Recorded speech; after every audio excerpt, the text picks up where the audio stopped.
They do kind of start confusing.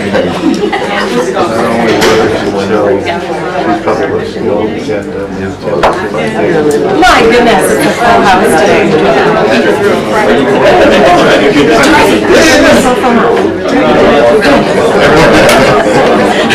The problem is that I don't turn it off, is that I turn it back on again. So then regardless, yes, keep it on.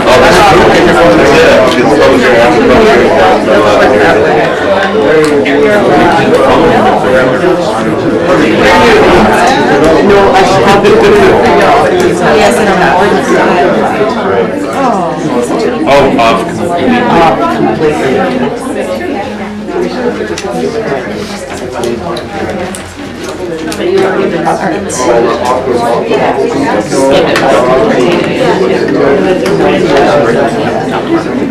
You're not going to ABICC?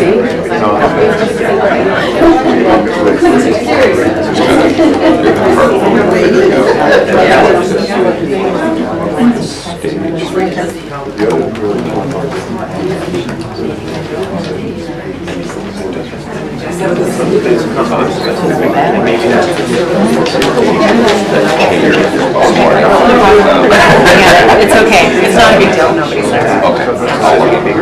But it's still a possibility. I haven't done the shift here for 16. All right.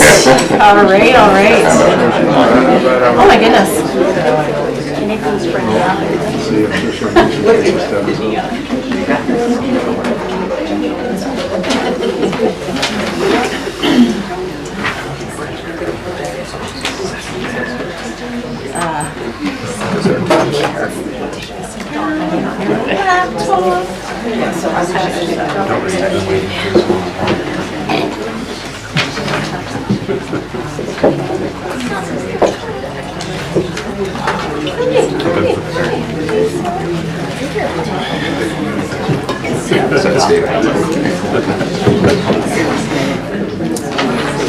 That one will go first, and then that one will go. Yeah.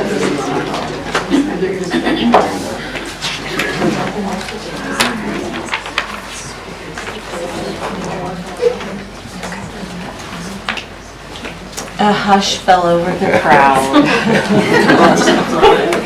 So I know that one says 10, but I wait till that one. And when they both say 10, then you get to start. I don't know how far apart they are. 20 seconds. Oh, look at that. It's 10. Good morning, everybody. Welcome to the District of Tofino's regular council meeting for Tuesday, April 9th. I will call our meeting to order at 10 a.m. and acknowledge that we are conducting our business in Tloquit territory today. Welcome to everybody in the audience. If you wouldn't mind taking a moment just to check that your cell phone is turned off. And if it does ring and you need to answer it, if you could go all the way outside, because we still hear everything that happens in the hallway. Thanks for being here, and as always, you're welcome to be here for as long as you like. And if you need to slip out, we understand that, and we'll just kind of keep conducting our meeting, and you can come and go as you need to. All right, could I first please have a motion to adopt the agenda? So moved. Thank you. Moved and seconded.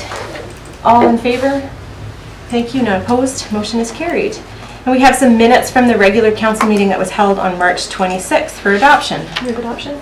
Second. Thank you. Moved and seconded. Any errors or omissions in the minutes? Seeing none. All in favor? Thank you. None opposed. Motion is carried. All right, public comment on agenda items. This is the point in our agenda where people can sign up in advance to speak to some of the items on the agenda.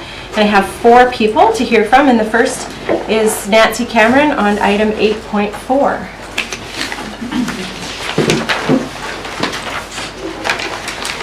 You have 2 minutes. Council, thanks very much.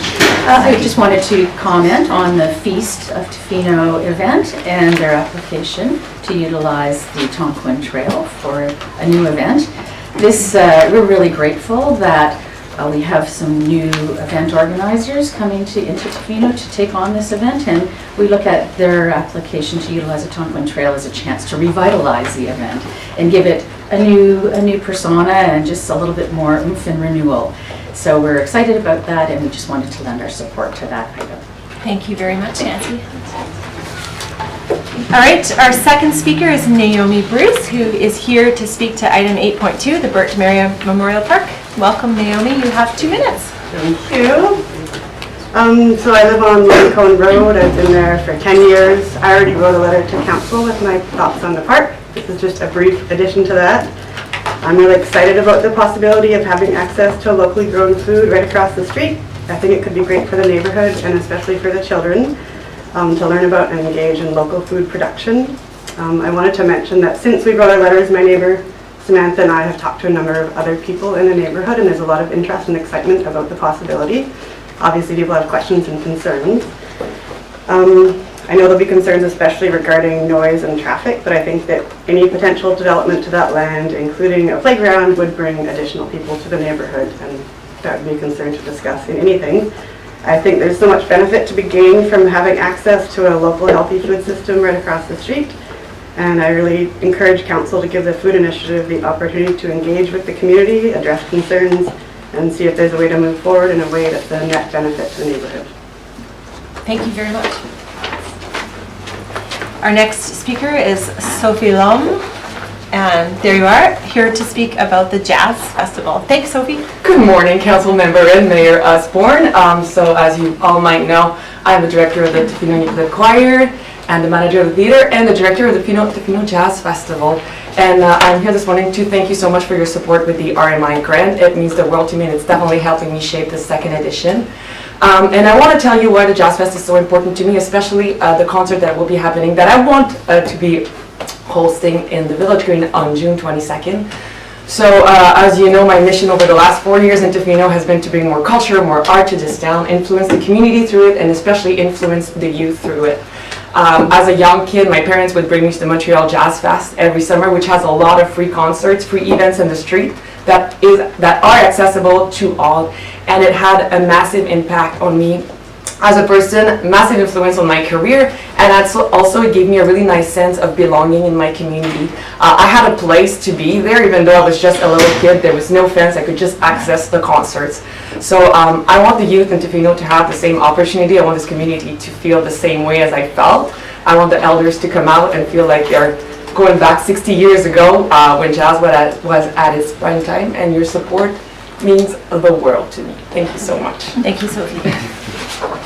All right, and our final speaker is Jarmo Venalainen, here to speak about 8.13, which were the CDAC minutes. Yes, the Thank you. Economic Development Yes. Board.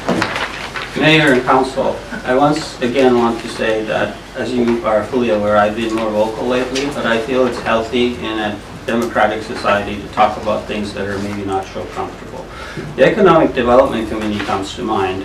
I bring up a couple of examples. Let's say there's a thriving economy somewhere and the town decides to shut down a fish plant, one of the 10 fish plants, because they feel that the foreshore is not zoned right.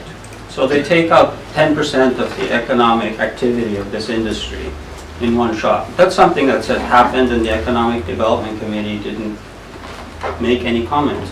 Additionally, if the town were to decide that there shall be no more fish plants, let's say there's 12 and they decide there will be no more fish plants in Tofino, this industry is not growing effective the 12th of July or some date when the law gets passed.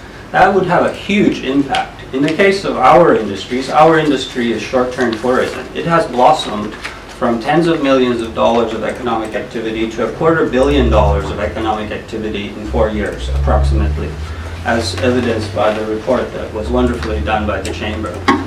If we were now to take action which would limit the growth of that economy, we would limit the growth of jobs, tax revenues, etc., etc., etc. I am puzzled why the Economic Development Board, Advisory Board, does not discuss these matters. I haven't heard about them verbally being discussed, certainly not on the public record. These are amazingly important matters, and I think it's extremely important for the community as a whole to decide if we want to be in the fish business or the short-term tourism business. The decision will affect property values greatly should we decide to stop the business. Thank you. Thank you, Jarmo. Okay, the next section of our agenda today is the delegations, and we have one from Tourism Tofino. Nancy Cameron is going to speak on behalf, and the new chair of the board, Shane, is in the audience as well. Thanks for coming, Shane. Nancy let us know ahead of time that she'd be grateful if she could receive 15 minutes instead of the usual 10. Thank you. So moved and seconded to extend the delegation time to 15 minutes. Any comment? All in favor? Thank you, none opposed, motion carried. The floor is yours, 15 minutes. Thank you, Nancy. Thank you very much, Your Worship Council. Really appreciate the opportunity that you have provided us today to present our 2018 annual performance report. I believe that you've received full copies in your packages, including our audited financial statements. So today I'll be just focusing on the highlights. So I always like to start my presentations with just a quick reminder about who Tourism Tofino is and why it exists. So we're an incorporated BC not-for-profit society. We're contracted by you, the District of Tofino, to provide visitor services and destination marketing programs and projects in accordance with the terms and conditions of the provincial, municipal, and regional district tax program.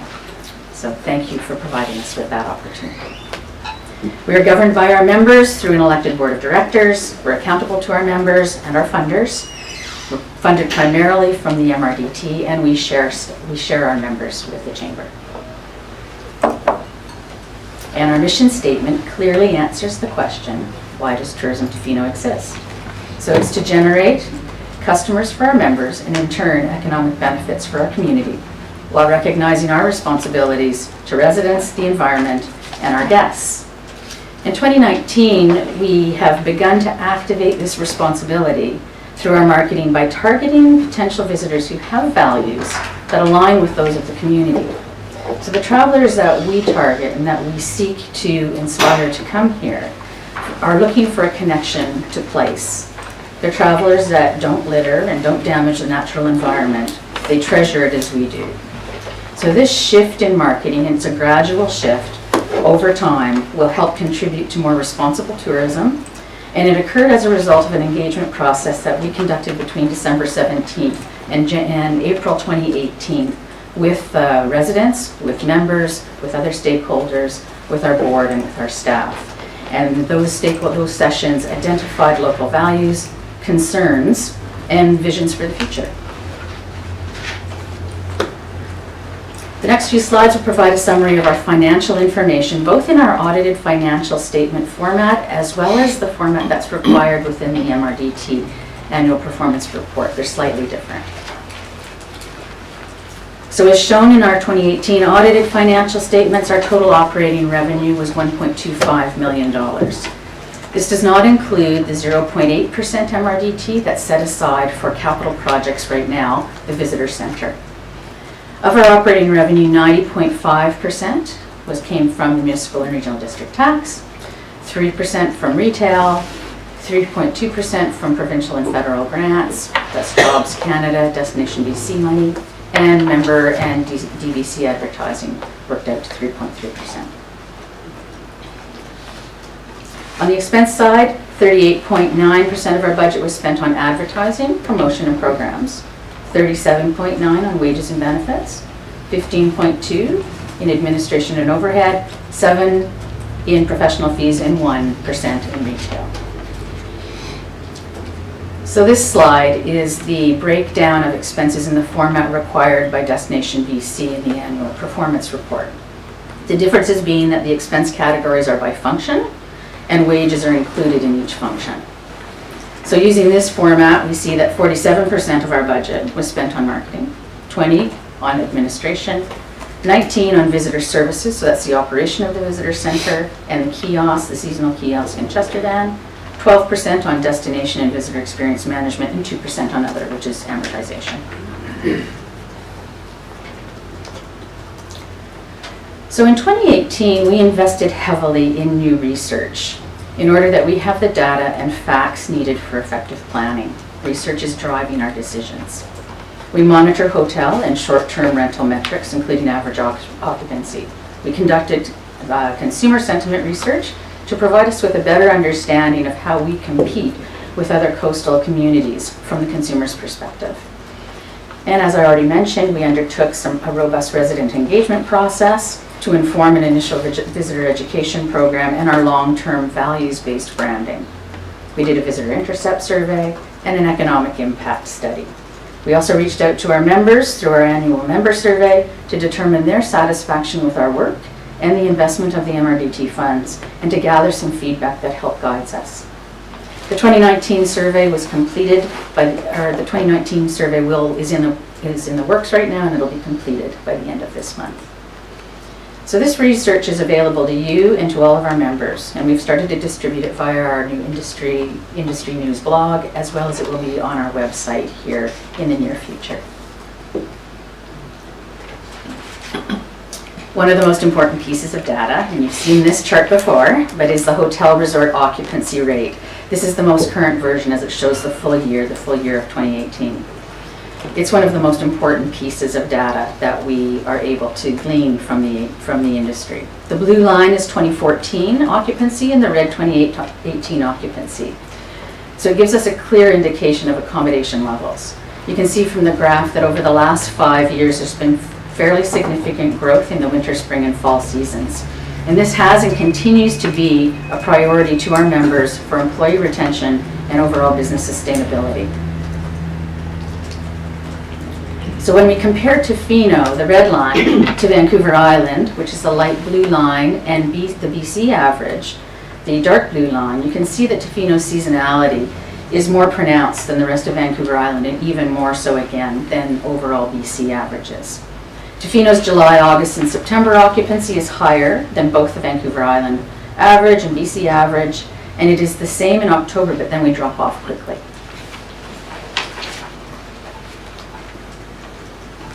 The economic impact study for the area of the District of Tofino revealed some great new statistics, and as the mayor says, it myth-busted some long-held ones. We learned that Tofino hosted 600,000 visitors in 2018. In July, there was an average of 6,500 visitors in Tofino each night, and that climbed in August to 6,700. They spent $295 million, and this spending created 2,670 direct tourism jobs, or 1,720 full-time equivalents, who earned over $60 million in wages. Total GDP related to tourism in Tofino was $130 million, with total economic output at $240 million. And one of the more important metrics of this is that tourism was responsible for generating $57 million in tax revenue. So this isn't PST or GST. This is corporate tax, income tax, and CPP contributions that are contributed by employees and employers. In the report, we also were able to add in some per capita metrics for RMI communities, so some comparisons, which will be of value to you, we hope, in your pitching the province for increased support. The next set of slides will provide just a quick overview of our marketing programs and projects that were undertaken in 2018. So a few new projects were added to our desks, including the creation of an industry news blog that allows us to quickly and efficiently provide you and our members with helpful information about our industry, statistics, our work, and overall provincial tourism industry information.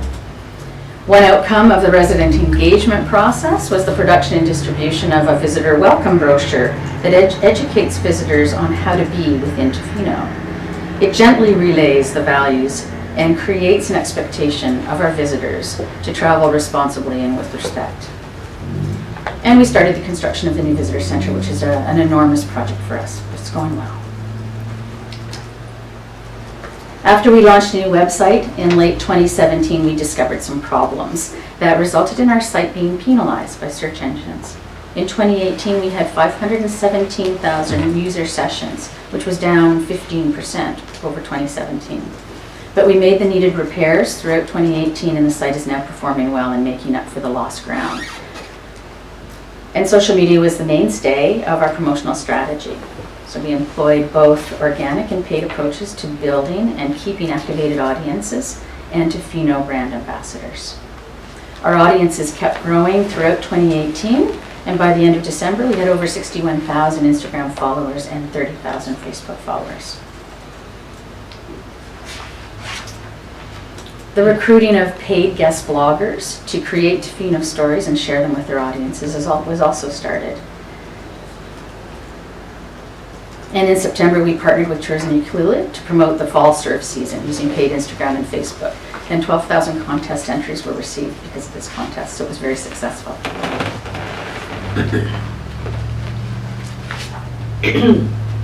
Together with our members, Destination British Columbia and Destination Canada, we had another great year generating travel media exposure.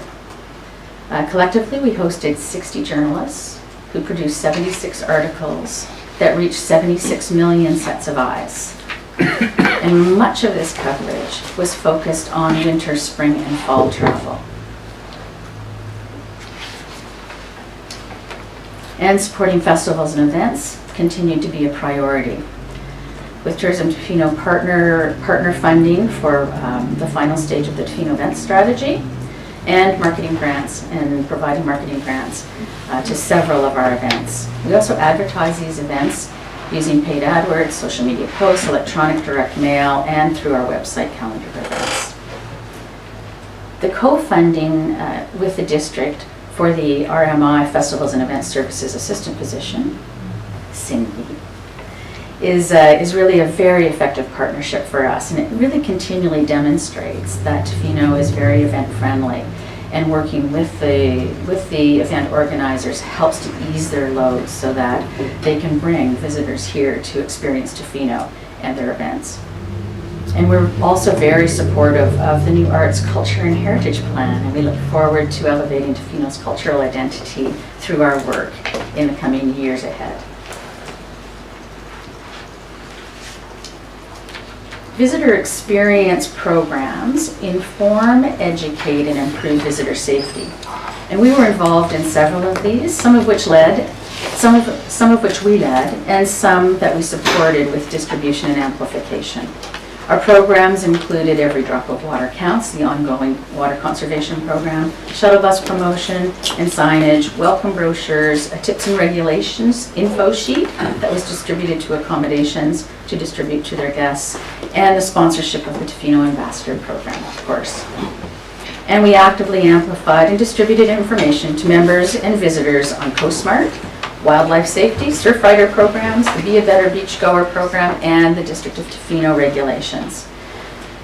The visibility of all of this information on our website has recently been improved with the creation of a new tips and regulations section within the Plan Your Trip primary menu option. And so we're continuing to build that out. We want to make sure that visitors are well aware and actually are guided to that section of our site as they're planning their trip, so they know what to expect. They know what the beach fire regulations are, and dogs on leash, etc., and fireworks regulations are. And we're certainly excited about the new Plastics Free initiative being led by the district and Surfrider, and we'll actively promote this, including having the new visitor center as a single-use plastics free zone, and also getting certified as ocean friendly. So that's to come. So 2018 had a lot going on in it. It was a pretty productive year for us, and 2019 is on track to be the same. So thank you for your attention. Thank you very much for the presentation, Nancy. Any questions from members of council? Councillor Steer. Just Nancy, just quickly, do you have an ETA for startup of the Visitor Service Center? We're hoping in June. Yeah, we're a little bit delayed, but not too bad. So we're hoping to have it all up and running. The old visitor center, you may have noticed, has been taken away. We'll be operating out of the small construction trailer. Jody has plans to expand that by using some tenting around it for the interim, but we're hoping by the end of June we'll be in that center. Anyone else? Councillor Park? Yeah, thank you. I can't not comment because certain things haven't changed yet, and one of them is though we had a report that we would have a vital conversation around tourism, it hasn't happened yet. And when we look at all the revenues and so forth, and from when I was first on the first board of Tourism Tofino, I think we were working with something like 675,000, and we're double that now at the 2%, without talking about the additional And the challenge I have, as I would with any industry, logging, mining, fisheries, whatever, is the cost-benefit analysis. And as you know, over the years, I've talked a lot about the cost side of it to us, the district. And I think in conversations we've looked at, how can Tourism Tofino acknowledge that we have both benefit but also a lot of cost to this industry. Whether it's the increases in bylaw enforcement, stresses on the community, and absolutely in the housing realm. If we had the kind of housing development growth and the same kind of percentages as we've had growth in this industry, we might not be having that same problem. And so specific to that, you talked about the event support from a staffing point of view, the shuttle support.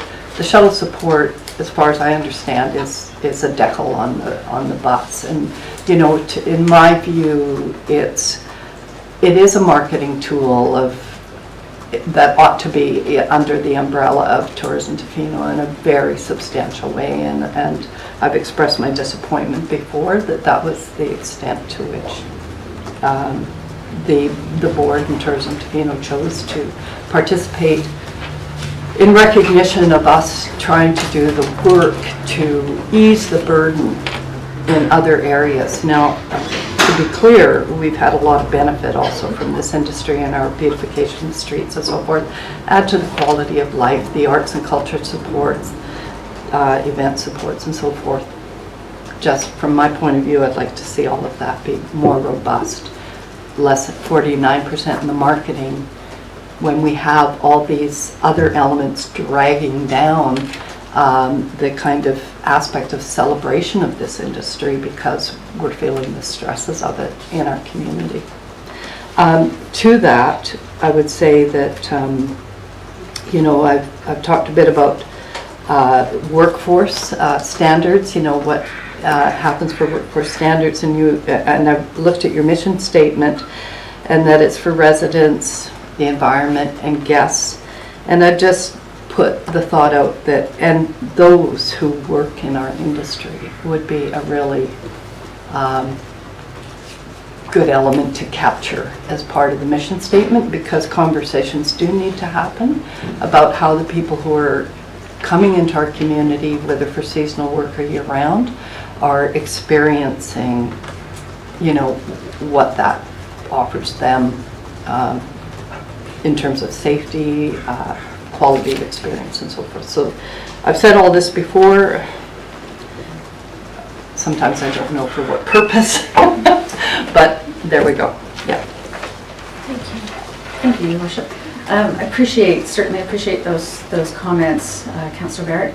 I do want to just remind Council that the operation of the shuttle bus is not an agreed upon use for MRDT funds as determined by the province of British Columbia. So we do what we can to help support that in ways that we can, including paying for the signage, bus stop signage, and also making sure that we're distributing the schedules and encouraging use of that shuttle. Just on the other point about the mission statement, we actually consider seasonal staff as residents. So I would like to make sure that that is understood, that we're including seasonal staff and all of the industry who work here, as residents within that context. Thank you. Thank you, and thanks for your comments, Councillor Bart. I think it's a good reminder, and I understand you've said it before, and we are going to continue to engage in that conversation. But to my way of thinking, it's a conversation we have to elevate out of this room and out of this community and take forward to the province. Yes, we are struggling with paying for the cost of running a town. We have heavy visitation, and there's a number of tools and things that we've discussed, but as a council, it is also up to us to take that conversation forward to the province and have have it about how taxation dollars are spent and what tax tools are available to us as municipalities. We've done really well at some things like lobbying for MRDT to be used for affordable housing, and that's a big step. We still have a long ways to go, and we're going to do it together. And I really appreciate that conversation and your the data that comes forward from the economic study that Tourism Tofino commissioned. To your point, is incredibly valuable to be able to take that to the province and say, this is what this industry is worth in this community, but this is the burden that it places on us, and looking at those ratios and saying we need to figure out more creative ways of paying for that than property tax dollars. So thank you, I appreciate it. And thank you for the presentation. Thank you very much. Okay, we will move on. And now we go into the correspondence section of our agenda. We have 2 items to discuss. The first is a letter from the District of Kitimat that's requesting that we write the province to support their lobbying efforts to move the motorcycle licensing, graduated motorcycle licensing program to the final phase of it, which would incorporate more than is currently done for teaching people how to ride motorcycles, something that I confess I have never done and I don't think I ever will do. But what are your wishes? What would you like to do? I move that we write a letter of support. Thank you. Second. Second. Thank you very much. I completely agree. Any comments that anyone had on the motion to concur with the request and write a letter of support? All right. Any motorcycle riding? No motorcycle riders here. No past of motorcycle riding. All right. With no comment, then I'll call the question. All in favor? Thank you. Any opposed? None. Motion carried. Thank you, everybody. The second item is just correspondence from the Federation of Canadian Municipalities regarding the annual conference that takes place in Quebec City this year. As an FYI, it exists. Tofino's practice in the past has been occasionally we will send the mayor, but not always, and this year wasn't something that I expressed great interest in going to, but I like to do it some years, and we've never discussed council going, but if it comes back to Vancouver in the future, it is a great and very large conference. Any questions about it? Any action you want to take? No. Okay. Thank you. It's also really useful when it's in Ottawa. I wish it was in Ottawa every year, actually. But anyways, we'll move into the reports to council. And the first one we have today is the Arts, Culture, and Heritage Events Working Group report from April. Any opening comments you have? Or yeah, pretty straightforward. Thank you for the work that's gone into this and the recommendation that came out of that table to establish this. What would you like to do? Yes, Councillor I'd like Bart. to move the recommendation. Second. Thank you. All right, then it is moved and seconded that staff be authorized to establish an Arts, Culture, and Heritage and Events Working Group for a term of 18 months. Yes, Yeah, I just had a question of staff about it. please. Yeah, thank you. I was just curious about the rationale about including the events at this point. And in reading it, you know, I was just having a concern that the kind of events agenda could override some of the other, you know, kind of capacity building work and other kinds of aspects of the report. And I just wondered if you could comment on that. Yeah, so it was identified during the planning work that there's quite a bit of overlap, and the event advisory group had really accomplished a lot of what was in the strategic plan, but we wanted to maintain that momentum. So it's a 14-member committee, and it's 2 of which are event focused. Thank you. Any other questions? All right, I'll call the question. All in favor? Thank you. None opposed? Motion is carried. Can I comment? Yeah, please. Fabulous work, you know, because since we did the Arts, Culture, Heritage Master Plan, and to arrive at this place has been a long road, and I really appreciate the work that staff has done on Great. it. Thank you. Okay. Pardon me? Elise?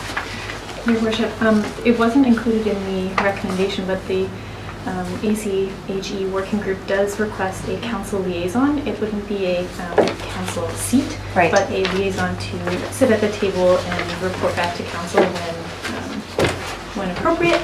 And if council wanted to appoint that member now, it's a good time. Well, let's talk about that. Okay. All right. Who wants to arm wrestle for this one? Who wants to do it? Period. Councillor Anderson, are you I'm interested? volunteering. All right, If that's no one else wonderful. will. Anybody else? Anyone? All right. I've got a motion then that Councillor Anderson be appointed the council liaison to the new group. Thank you, Councillor Chalmers. Seconded by Councillor McMaster. All in favor? Thank you. No one opposed. Motion carried. Thanks. We look forward to hearing more. All right, our next item is the Bert Demeria Memorial Park conversation. A report from staff. Are you presenting, Aaron? I can, if council wishes to have a presentation prepared. Would council like to see it? Sure, let's do it. Actually, I would appreciate that because I think we have a large audience and I know that there's folks in the audience here who want to hear a bit more about it. So just by way of background, reminding everybody that about a month ago we had a request from the Tofino Community Food Initiative to consider public engagement around the idea of establishing a garden and food growing program at that site. And then as a result of council's discussion, we asked staff to come back and give us the full history for the benefit of those that are new. And plus it actually precedes most of us, maybe not Councillor Bart, but and so we appreciate that you put all that work together, you and April, brought the report forward, and take it away. Thank you. Good morning, Mayor and Council. This presentation is just a brief summary of the report that you have in front of you, and as Mayor alluded to, it goes through the background of the park and then some ideas for moving forward. This is me. So again, why we're here because the Tofino Community Food Initiative folks came back to us and asked about starting a pilot project at Bert Demeria Park. The background, there's a fair amount of park planning that has been on Bert Demeria Park. This hasn't been actioned at this point, and I'll go through that now. So just to make sure that we all understand what we're talking about, Bert Demeria Park is the property, there's actually 3 properties that is outlined there in the bold yellow. The areas where there's trees, except to the south, are fairly steep, and also along Alberta Road at the top. It's about 3 acres, or sorry, 1.5 acres. So there's been a lot of history here, predating my time as well. There was a 2005 community meeting, that's the notes of which are a little bit lost in time, so I think there's some resident memory of that meeting, but as far as district record, we don't have a lot about that. There was a 2011 plan that came out of that meeting, it appears. There were some minor improvements for seeding and drainage in 2012. There was a proposal in 2013 to develop a community garden, which council asked staff to move forward with and then rescinded that motion. There was a 2014 plan to develop the park that still exists, but again hasn't been actioned. It hasn't been moved to the financial plan, which would need to be funded. So right now it's sort of it sits in the folder on the end drive. There was a 2018 agricultural plan done by the Alberta Capital Regional District. There was the agricultural addendum for the West Coast. They used this park as one of their case studies. And then today we're in front of council to talk about the Tofino Community Food Initiative proposal. So there is some policy within the district around parks, and in particular we have the V2A, which kind of gives us this sort of broad overview of supporting parks and making sure that people have access to them. We have the OCP policy, which says that we should continue to improve the parks, and also directs a reader to Parks Recreation Master Plan, which has a section about Bert Demeria Park. I think probably the main one here for council to consider is the middle one, which I've bolded and underlined. And basically, it directs staff or the district to develop a long-term park in consultation with the residents, and that's why we're here today to have the discussion. The TCFI is looking for council support to meet with residents and talk about what they're proposing. The plan, just for interest sake, this is the plan that was developed in 2014. You can see at that time it was going to be developed as a small sports field, sort of a mini soccer field, Little League, baseball, diamond, and then a couple of play structures and a washroom and parking along Alberta Road there. The plan was intended to have 3 phases, starting with from the south and then moving out towards the road. Just a little brief background on TCFI proposal. Again, TCFI is a grassroots organization that's been around since 2009. The proposal is for a 5-year pilot project. They've requested council to support the TCFI and engage in the neighborhood. And again, just this park is mentioned in the, or is a case study in the addendum to the agriculture plan. So I think everybody's aware we've had some feedback. We've had about, I think, 7 letters in approach, 6, 7? 6. And basically we have some residents in support, as we heard today, and we have some who are not in support, and we have some people in the middle. So there is definitely a conversation happening within that community, and probably something that we could help move forward. So where this probably, from a staff perspective, wants to go is a community meeting facilitated by the district to see if the neighbor is interested in this, and at least have a discussion about what this might look like. We know there's potential issues, noise, maybe additional noise, maybe traffic, there may be a wildlife attraction, access and parking, but until we can sit down and talk about the proposal, have a chance to discuss it, I think that would be the next best step. So that's my presentation. Okay, thank Any you. questions about history or? Thank you. Any questions about the information that Aaron presented on the history of the park? Councillor McMaster? On the 2014 plans, I was involved in that. I know it wasn't in the financial plan. Did we ever apply for any grants for that? No.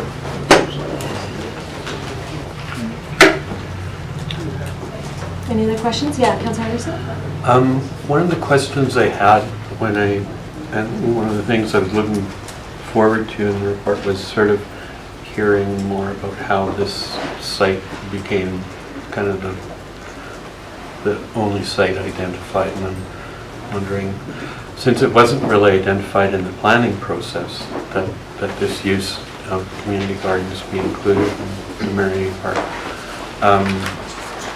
I imagine it only just came out of community interest in that site. And so I was wondering if there was any process where other sites were considered at all. Are we talking in terms of the Alberta Impact Regional District? No, I mean at the first iteration when community garden was back in 2012 or 13. I don't know. I mean, basically the park is flat and it's owned by the district, and it's a park, and so we don't have a lot of flat spaces owned by the district. And so whenever, in my experience, the district, whenever somebody wants to do something, Bert Demeria always comes up because literally it's flat and nothing's on it right now, and it's not really a use. So from what I understand, the previous community garden request was generated by a local resident, actually, on Pfeiffer, and that person had a proposal, came to council said, yeah, it seems a good idea, and then I think there was some community neighborhood backlash, and then council quickly rescinded it. I can speak to that a little bit because I was involved at the time before I was the mayor. And the idea of community gardens had come up and had been discussed for some years. And so a group of people put together a community survey and asked the community of a variety of flat, sunny spots that had been identified across the district of Tofino. Where would you most like to see a community garden? And so there were 3 answers, and they were Centennial Park, Bert Demeria Park, Memorial Park, and the Botanical Gardens, where 2 of them were owned by the district of Tofino. And so this group of people came to the district and asked, and there was some engagement with Parks and Recreation. It was Sally Mole at the time. And then feedback was received from the community, and it was very mixed feedback. And so as a group of volunteers, the group stepped away because it wasn't interested in getting involved in politics. It just wanted to create community gardens, and so found a different space in the end. So, but yeah, flat, sunny space was part of the question there. Okay. Any other questions about the history? Yes, Councillor Bart. I don't know. It is kind of a question. It's like, how did this get dropped off the table? One could say at budget. But I'm wondering if also in that 2014 period, it was also when we had a delegation that came and said we need covered accommodation, and suddenly all the sort of budget focus and all that conversation and attention went toward this recreation facility, and that sense of capacity to build out the park as planned kind of got dropped. I know that I, for one, have sent information on granting opportunities specific to parks up to 500,000, money's available, and this park has a plan, and I'm just wondering where are threads being dropped, in terms of kind of whether it's community engagement, who are the champions for this park, who are getting out and applying for the grants, and, should it be staff, or does staff have the capacity to facilitate a community group to put this plan into action? There are, perhaps an CAO can answer in terms of budget process, but how projects move forward. Yeah, I'm not sure why it's, we have to spend a little bit of time looking back as to why we haven't applied for a grant for this, but it really, I would suspect, is a matter of establishing priorities, and we sat down with the council 4 years ago and established priorities for that council, and I don't recall Bert Demeria Park being established as a priority at that time. And that's not to say there is or isn't interest in it, but our staff resources only go so far, and it's all good and fine to say, well, we'll get a grant to do it, but then someone has to administer the project, and so for us to take on that project, something else would have to drop off. And if we want to make that decision, in the next strategic planning, which starts soon, we can do that. In terms of grants, we follow up every grantee that gets emailed to us, and my recreation staff do the same thing. We're always in grant world, so if there was available grant, we would have applied for it. We're not going to leave a stone unturned. It's just I haven't applied for grant because I don't think I'd have to talk to my recreation staff, but there hasn't been a grant that would allow us to do what we want to do up there according to the 2014 plan. There's not a lot of interest. There's not a lot of money out there for developing parks that I found. And if I could just comment too, that there's also the Rec Commission that hasn't identified it as a high priority. So both council and the Rec Commission. So I'm not surprised the plan hasn't been moved on. Well, there's nothing like a controversial proposal to bring forward the interest. And I do want to say I really appreciate all the feedback we've had from the neighborhood residents in this. And to me, the position we find ourselves in is now let's take advantage of the interest and the passion that there is for this little pocket park in a neighborhood that has a big community around it. And I think the comments that have been made so far are right. We haven't prioritized Bert Demeria Park in part because it's not something that we drive past every day and we don't see it, and none of us as members of council right now even live near that park. So clearly the people who live around that park, they want to see something done. And I think we're hearing their voice loud and clear, and the question is in part, what should be done and how are we going to do it? So to the end of the report where you make the recommendation that a community meeting needs to be established and facilitated, I wholeheartedly agree and want to take advantage of that. And then the truth is, and I remember this when it was on the budget, it was on our 5-year financial plan, and it was always being pushed to year 5, and year 5 is every year we tried to balance the budget and not have too big of a tax increase and wanting, and prioritizing. And I'm sorry that it affected that neighborhood by it falling off that way. But if we now know that there might be funding and there are other grants that come forward, and this is something that the neighborhood wants and that the council wants, what I would say to everyone in this room, council and the neighborhood that's here, is let's together find something that can be done in this park that as many people as possible can buy into. And it might be a compromise between some of the different ideas that have been proposed, but hauling up the plans and looking again. And there are new people who live in that neighborhood now, and let's hear all of those voices with a community meeting. So I value the history of the park, and it's good to know the decisions that have been made, but at the same time we need to kind of press the reset button here a little bit and say, all right, what's the best thing we can do now, and where can we actually find some money to do it?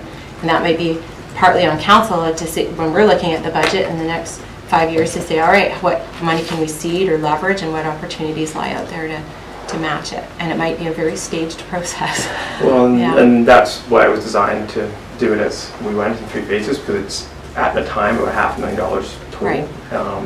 For context, the park that we just completed, I think we're probably close to $200,000 all told for the improvements we just made here. And the only reason For Village Green. For Village Green, and the only reason we can move forward that because we had generous donation. So Right. we applied, and we did apply for grants for this one, but again, Didn't get them. and they don't meet the criteria of a lot of granting. So that's kind of the situation we're at. Like, we're looking at maybe 3 times the cost of that to fully develop this park. Maybe you're looking at about $200,000 for the first phase, maybe. Right. So that just as we have the kind of numbers that we're talking about and why this did get bumped out, because we have other obviously priorities. Councillor Steer? Just a couple of comments, and they may lead into a question. First of all, I'd like to, honor the long engagement process that this community has been going for, and I have notes going back to 2005. So there has been a community engagement process that a lot of people have put a lot of work into. We have a lot of plans that the district has helped develop that we have on record.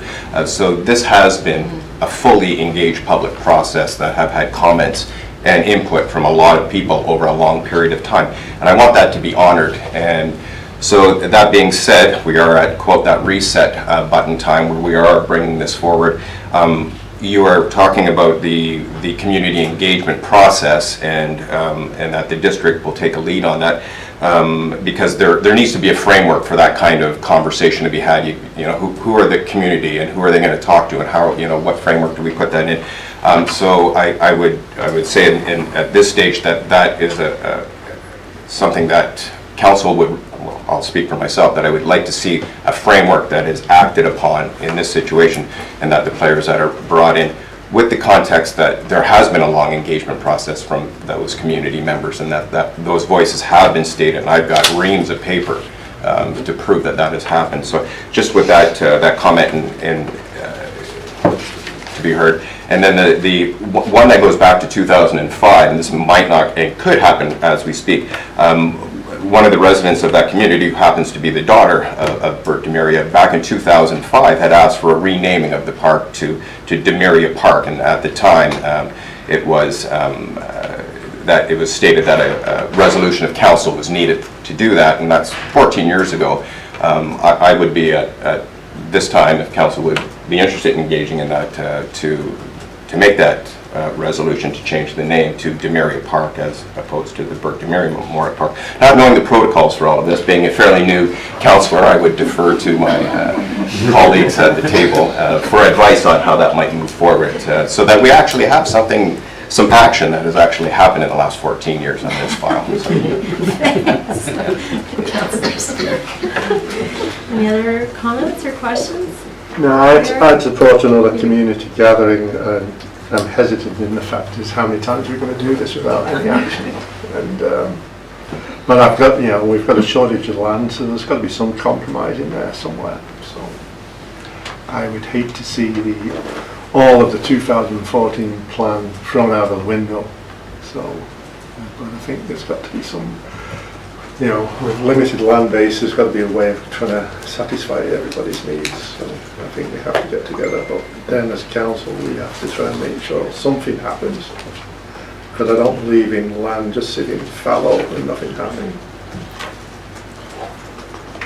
Councillor McLeod? Yeah, Councillor Chalmers and I had the pleasure of visiting with one of the residents in the community last week to talk about the park and the uses and the history of it. And I agree with everything that's been said.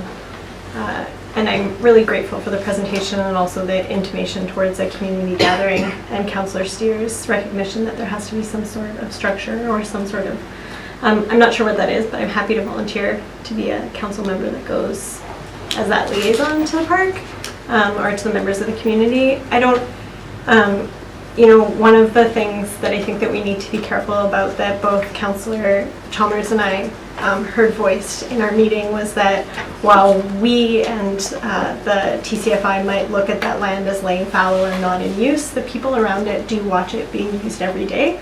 So whatever use it is directed to be for requires that community engagement. And I personally think that there's space for a variety of those uses to be concurrent and beneficial.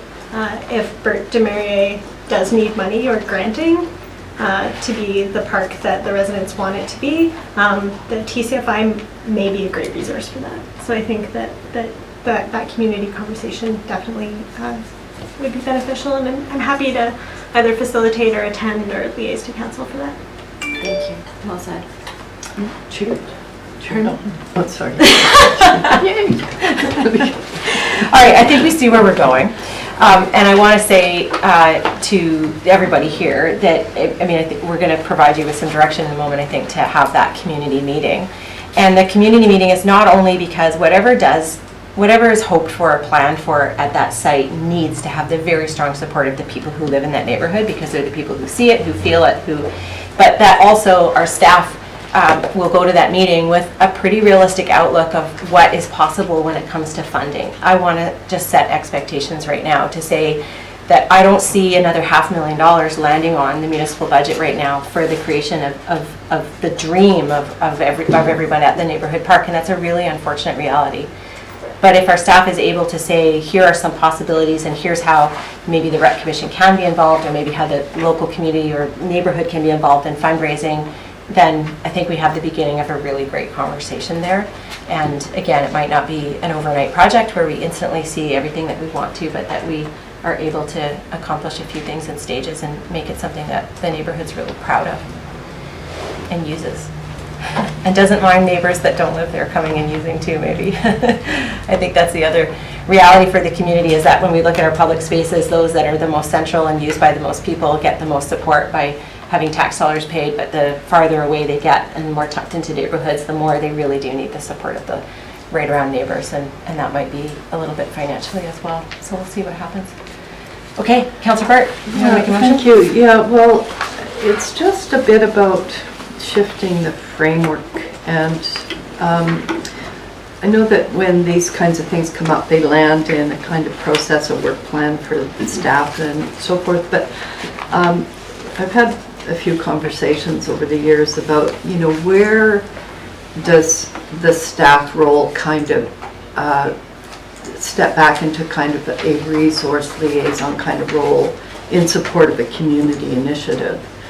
You know, one of the things that was a big spark to me was, you know, we've talked about our municipal space, community hall and so forth, and on Denman Island, you know, that was a community project. It got built by the community, and, you know, we are in some danger here because of the nature of our dominant industry of the shredding of the fabric of community, and what kind of builds that sense of community pride and purpose and all that is perhaps that capacity to pull together on projects. And the food initiative is actually a good example of that. There's a lot of really engaged volunteerism, and they're working all over the place in the community, and that's a really terrific thing.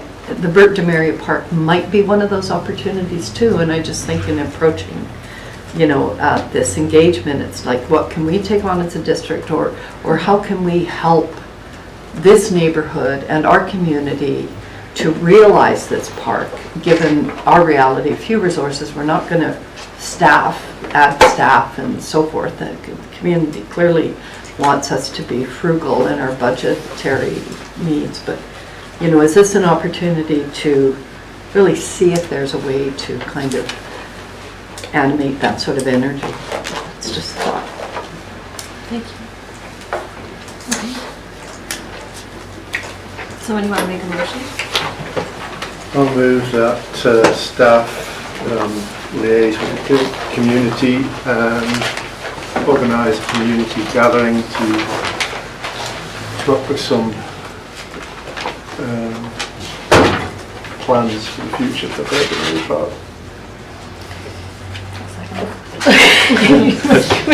So moved and seconded. Let's see if we got this right. Yeah. That staff liaise with the community and facilitate a community gathering to discuss the future of Bert Demeria Memorial Park. Thank you. All right, clear? Does that work for you, Elise? Okay.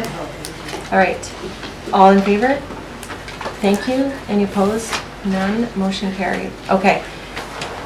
Which brings us to the next set of conversations then around the park. So I just want to say to those of you who came today to listen to this, thank you very much, and thank you to everybody who wrote a letter and gave feedback about the park. I'm looking forward to seeing how this unfolds. And then Councillor Steer, around the name thing, yes, absolutely open for discussion, but I think it'd be great if that comes up at the community meeting too, and then comes back to council. I wouldn't want to consider it today and do it just like that without checking back with our 14-year-old memory. Okay, thank you. Councillor Anderson. One of the things I think might be a little early to sort of ask this question, but I think it's really important at the community meeting that some information is brought forward about how much land coverage might be done by a garden, what community gardens look like elsewhere, how it's used. I don't know if it's not understood by me fully, and I don't know if it's... I think it's definitely available. So it's I'm sure part of that the conversation. would be part of it, but just to reiterate that. Thank you. Emphasize. All right, we are going to move on. Thanks for coming. Pardon? Yeah, we voted. You're sneezing. You voted too.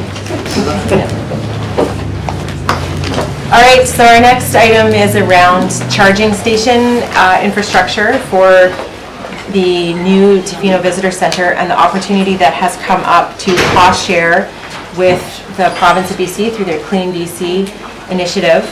If we pay up to $6,000, the balance of it will be paid for through Clean BC if the application is successful and it's part of the larger charging network to be established across Highway 4 and on the Mid-Island. So, Move the recommendation. I'll second that. moved and seconded that the District of Tofino participate in the Mid-Island EV Network project and associated Clean BC Communities Fund application with the Regional District of Nanaimo as the lead applicant and dedicate a total of up to $6,000 to be funded from the 2019 Resort Municipality Initiative funding for the District of Tofino's portion of the cost of one double pedestal public electric vehicle charging station at the Visitor Information Center. I need a glass of water. Any questions that came from that? Okay, all in favor? Thank you. None opposed? Motion carried. Thank you, April, and thank you, Tourism Tofino, for the collaboration on this. This is good news. Okay, so the next item is the special event permit and road closure for Taste of Tonquin event on May 4th, 2019, and there's a report in your package, and April and Cindy are here as well to answer any questions that you might have. Move the recommendations. Second. Thank you. All right, so moved and seconded then that staff be authorized to issue a special event permit for the use of the Tonquin Trail and the Tonquin Connector Trail to the organizers of the Taste of Tonquin event, scheduled to be held May 4th, 2019 from 10:30 to 3:30, including the following conditions: the provision of a $1,000 refundable damage deposit, provision of a certificate of insurance naming the District of Tofino as additional insured, provision of an event site and emergency plan prior to the event, a copy of the event's temporary food service permit, and that temporary road closures between the hours of 10:30 and 2:30 as outlined in the staff report be approved to accommodate this event, including notification of residents in the surrounding neighborhood by the event organizers outlining the road closure and event details. Whew, crystal clear. Moved and seconded. No questions? Then all in favor? Thank you. Any opposed? None? Motion carried.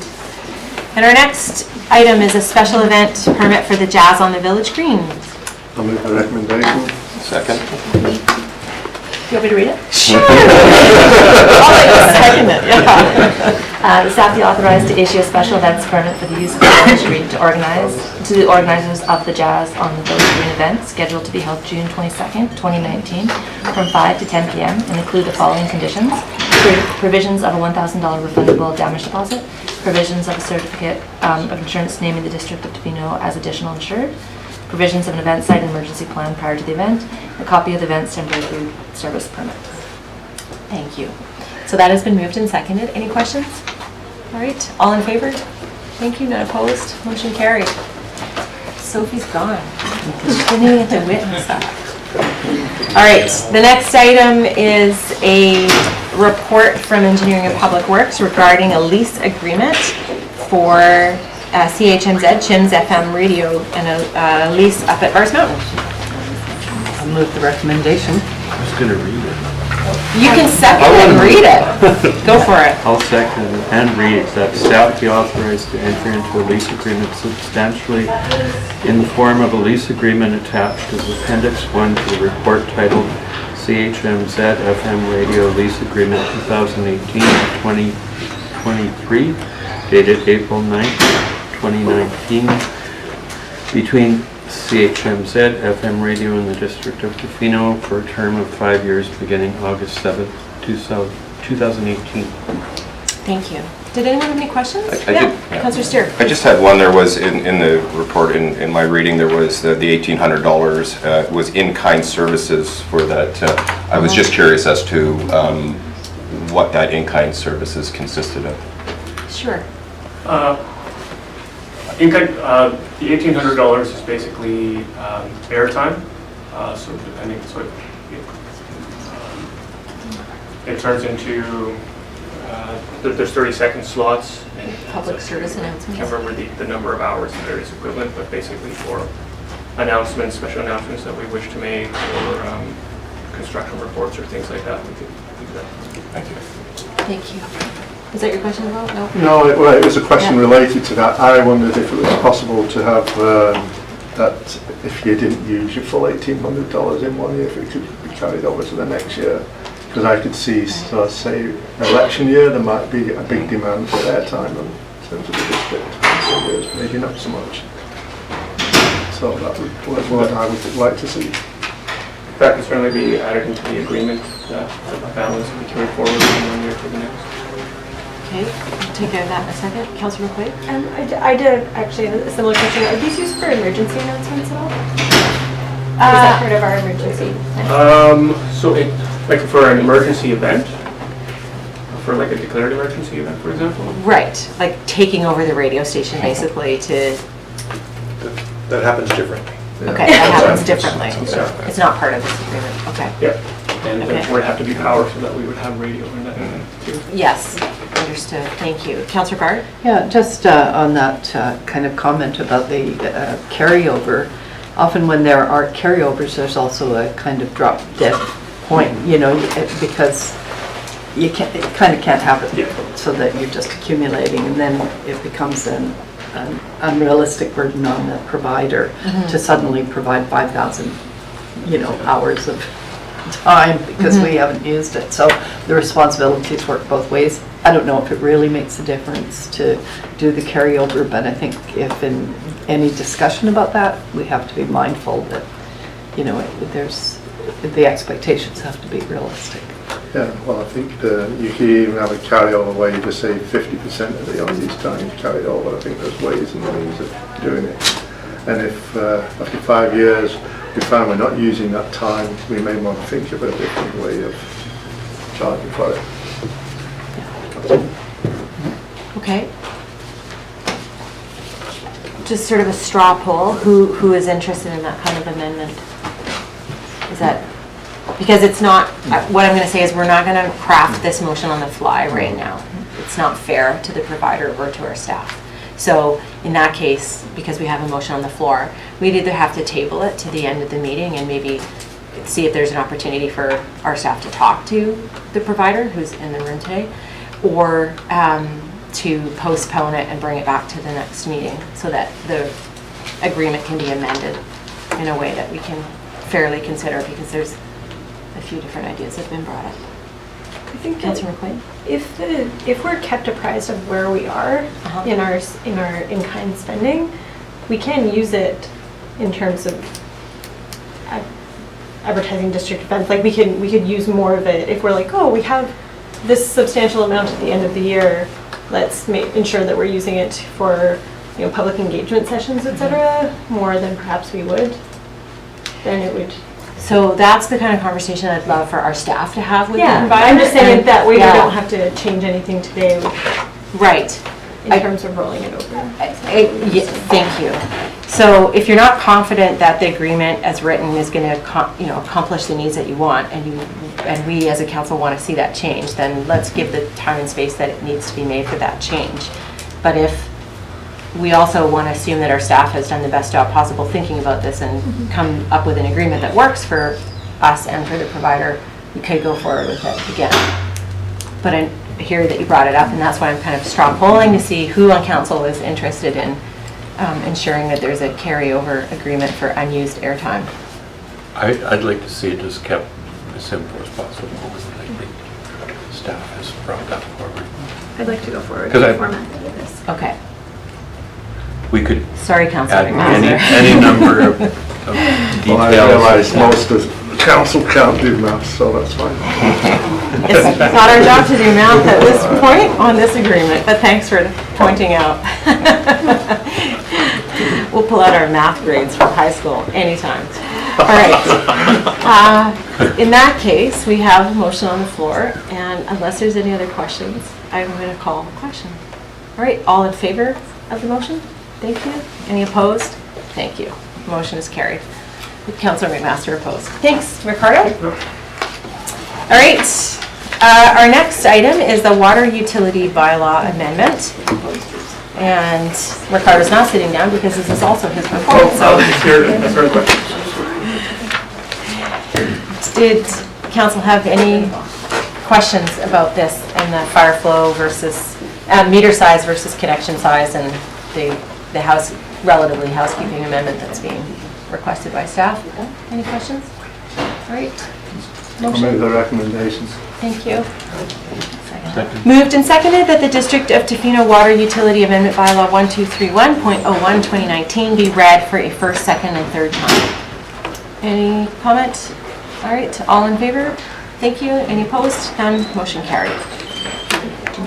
Yes, Councillor Chalmers asked for a 2-minute recess. Anybody opposed? Then we shall take a 2-minute recess. Thank you. Should I turn my phone on? Yeah, no, you should not turn my phone on. You should I might go take a math lesson right now. Yeah, I had questions on the last one. I didn't have the last one.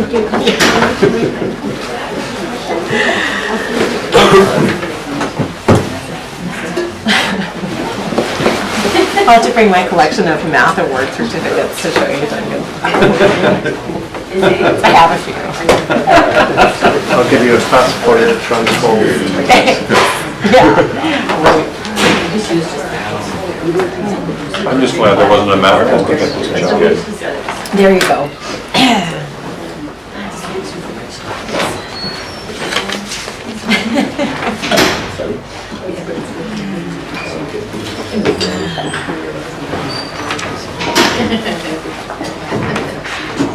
Is Nyla away? I don't know where Nyla is. Moving on budget? Working on budget. There you go.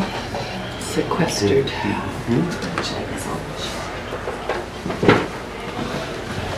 I almost thought you were going to make a motion there for a minute, back in one of our discussions.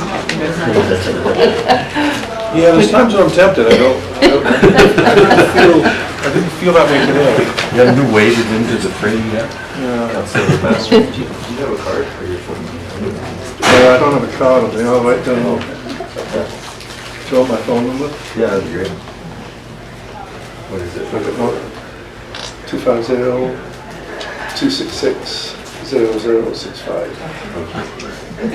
Okay.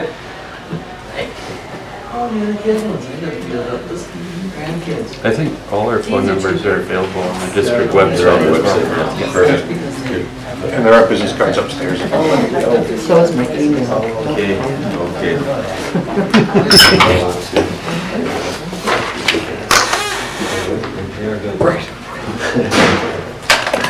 Who's going to read the next motion? Wow. Whoever gets back last.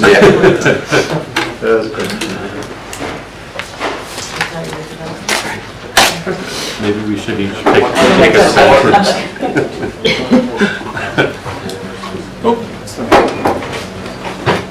Well, that was easily decided.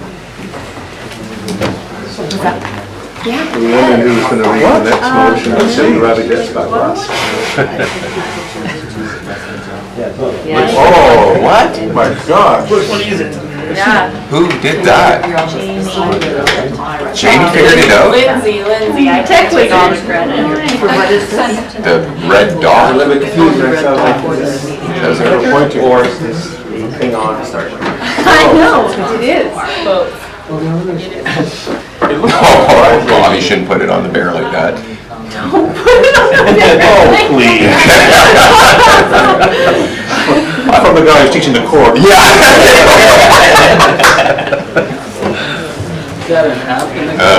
Well, anyway, I'll tell you a story after. I'm pretty sure that sort of thing's not allowed. No. Yeah. Actually, it's a fair point. It's a fair point.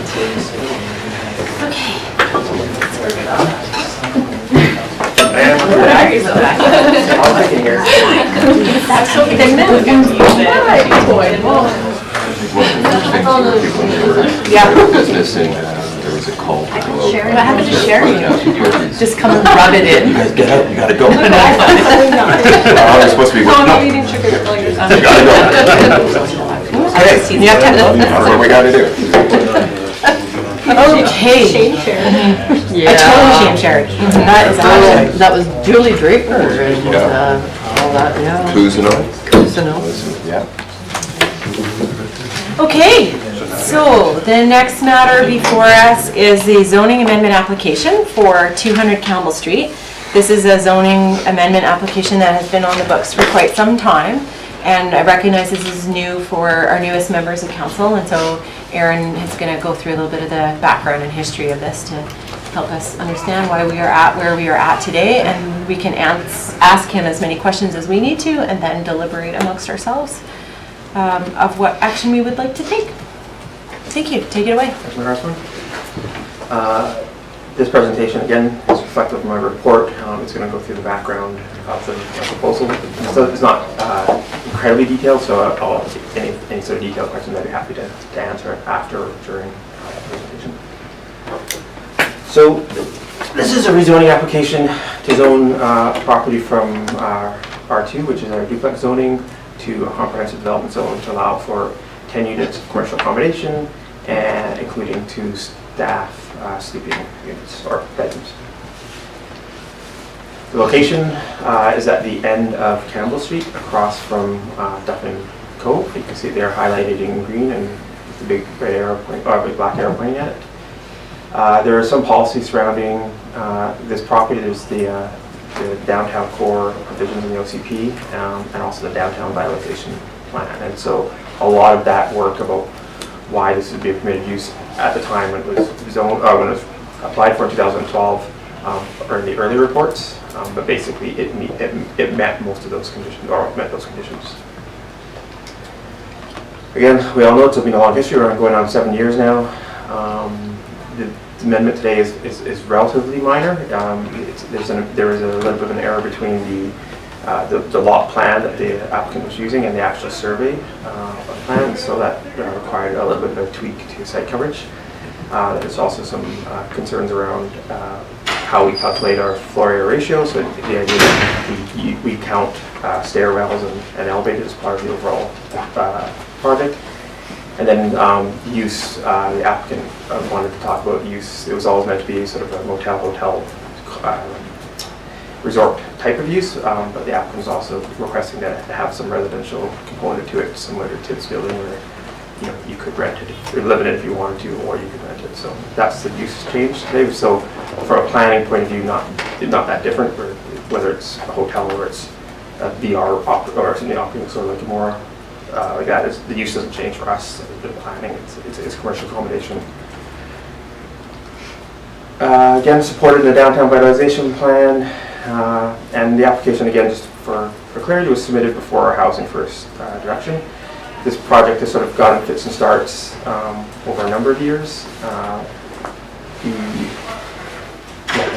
think if there's any question about why it's taken so long, but it's basically the applicant has been refining his proposal as he's going forward. And so when we got to the detailed design stage after third reading, we realized through that process that what he was proposing didn't meet the zoning that we were looking for. So that is why we're back today. Sorry, just pause for a Sure. second. Can you just flip back? Just for the benefit of our newest members of council, can you just explain again the housing first direction that council gave staff a couple of years ago? Council made I'm not sure if it was a resolution, but I believe it was, to direct staff to work primarily on applications that have housing components as a priority. And so as new applications come through the door, if they're housing centered or they have an aspect of housing, we put them in a different pile than we do for commercial accommodations and stuff. Because of that direction, we also have conversations with developers as they come through the door for the last 2 years about council's resolution and about this community's need for housing. And so the reason we haven't seen any more of these the last couple of years is because that's the conversation we have right at the bat. Like, great plan, I don't think it's necessarily going to go forward, you're welcome to apply, but this is the direction we've been given. And so this, I think, other than the stuff that's already zoned, is our last commercial accommodation piece in the pile. There are some short-term rental, smaller zonings that are there, but again, they haven't really been moving forward because of the housing first direction. Thank you. So this table outlines the proposed changes from the last reading, or as it is currently, as the bylaw is currently today. So you can see there is an increase of about 5% in lot coverage, and you can see how that compares with the existing lot coverage, 30%, and a sort of comparison zone I just pulled out, so we can sort of talk about it in terms of resorts. The C5 is our resort zoning, so you can sort of see where it sits on that. There's a slight increase in height, very minor. I think it's about a foot, 1.1 feet. Floor area ratio bumps up by 0.65, again, so very minor. And the density originally was at 14, is now at 10 plus the staff house. So that's, if we move forward with rescinding third reading and go back to second, the numbers in orange will be the bylaw. Any questions about this table? Oh, what? You have 10.5 or 12.2, and that's 10.8 or 12.2. So it depends on the roof style. So in the zoning, if they go with the peak roof, they get a bit taller. If they go flat, it's a bit shallower. I know this is hard to see, but I wanted to just give council an idea of what the building is supposed to look like. Once this project gets to third reading, if it does, council may want to consider reviewing the development. We will probably talk to the applicant about reviewing development permit applications, and that process usually follows after zoning, but they can be concurrent. So council has an idea of what it's going to look like as well. So when you see just mass and height, it's kind of hard to get an idea. This is generally what the building is supposed to look like. The ocean is to the side here. With the uses being changed, we're looking at, again, adding multiple family dwelling to that residential component and resort condominium. It provides the applicant with some development flexibility, and the applicant has stated from the beginning that he wanted a TIPS rezoning, and so that would allow this to happen. So from a planning point of view, it's not really much of an issue one way or the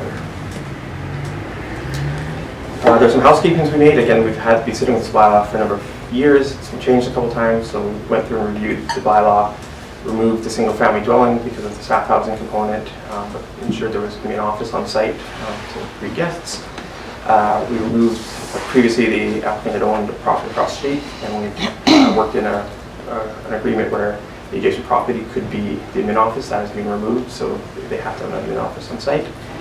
And then we did just some tweaks to line it up with the proposed Part 4 zoning, which will be in front of council for my next presentation.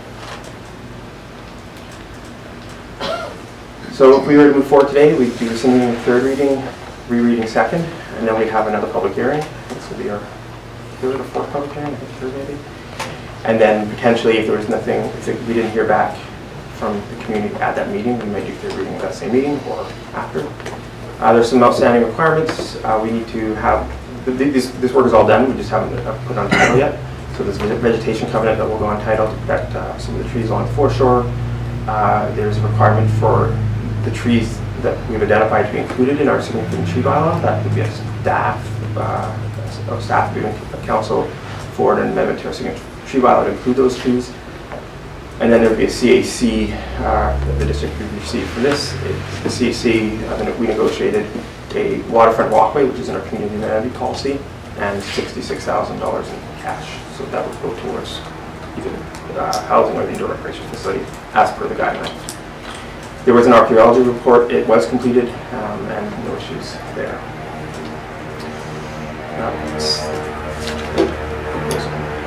Okay, thank you. So first, I think it would be best if we got any questions out before we start commenting on the merits of the proposal and the amendments, and then I'm anticipating there will be some comments, and there are several paths forward that we can choose from. So before we get to any motion making, I just want to be clear that everyone else is clear on what the options for those paths are, and we'll discuss that as it arises. Okay. So first, any questions for Aaron? Any questions about the history of the application? Any technical information? Just that kind of, thank you, just a bit of a timing question I'm curious about. So there was an amenity discussion in June 2013, and then according to the report, there really wasn't anything else until 2017. So is that because the applicant was back to the drawing boards and active? It wasn't something rested in the planning department in that sense? Okay. Thank you. Councillor Anderson? I wasn't aware there was a lane there. Has just any discussion happened about developer building that lane? Or? That is a conversation that will happen through the building process. So when we talk about improving roads and road rights of way, that's a conversation we don't have to have in zoning. The manager of public works and engineering can have that conversation at building improvement, and it has been identified to Mr. Araya, so that's when I would expect that to happen. They would be responsible for half of that to the center line of that lane, so I'm not sure exactly what it looks like, but there has been some conversation around it. It is also serves as a driveway for residential property, so there's a bit of sensitivity there about how much we develop that. And also, I'm interested to know what the process is for vegetation, retention, and identification of significant trees. Do we have? We have it. Much to go on there? Yes, we have a lot to go on. We're again in a rezoning process, which is great. We have a fair amount of leverage at that stage. We've requested that the vegetation be retained and significant trees, and the applicant has completed a survey and has identified all the significant trees. And while there will be some trees coming down to develop, this forest that you need to put a building on, a fair amount will be protected along the south side, and it's also that's also coming from the applicant. He expressed a desire to protect as many trees as he can as part of his project. He feels his value in having large, beautiful trees next to it. So it's been actually quite easy working with the applicant on that piece. One more question, if I may. So I'm interested in this multifamily zoning. Is that multifamily would apply to the whole of the project? And then in the style similar to Tibbs, that would allow the owners to actually run vacation rentals in a multi-purpose facility. So presumably it's not going to be a resort with one owner, but it's going to be a condominium style now. So there's implications of that. I do have to say, although this is quite different, referring to the Tibbs is kind of a bit unfortunate in the sense that it's one of my biggest regrets as a councillor was the decision to allow that to go to vacation rentals. We're in a housing crisis. Those were built exactly for that kind of, occupancy of local residents offered at low prices when it first came on the market. And,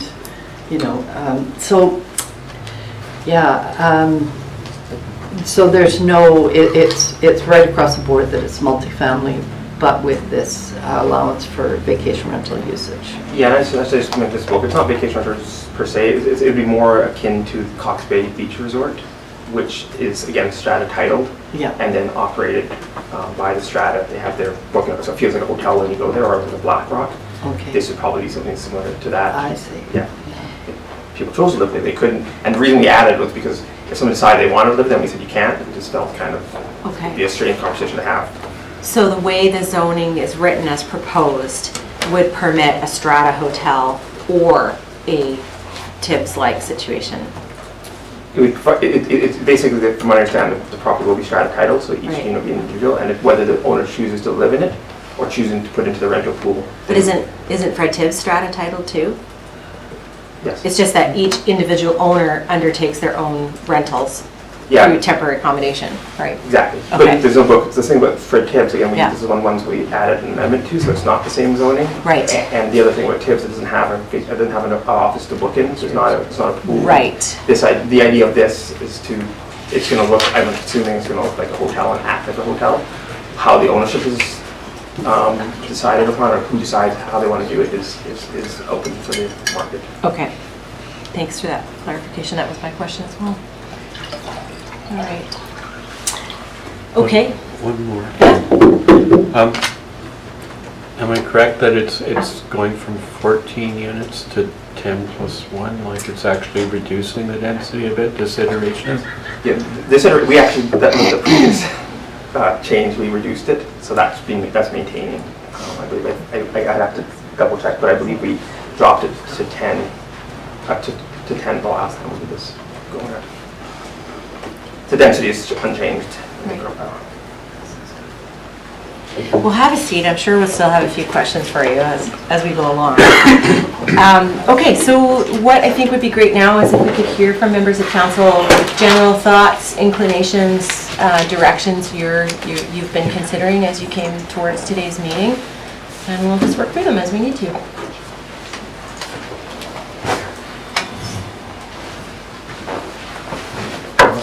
Please, thanks, Councillor McMaster. I mean, certainly we've been dealing with this a long time for my sessions, and the owner has, from what I've seen, has cooperated with the district on the things we've asked for. The only real change I see is the fact now we're going to sort of condominium kind of hotel, which would be a bit like Blackrock.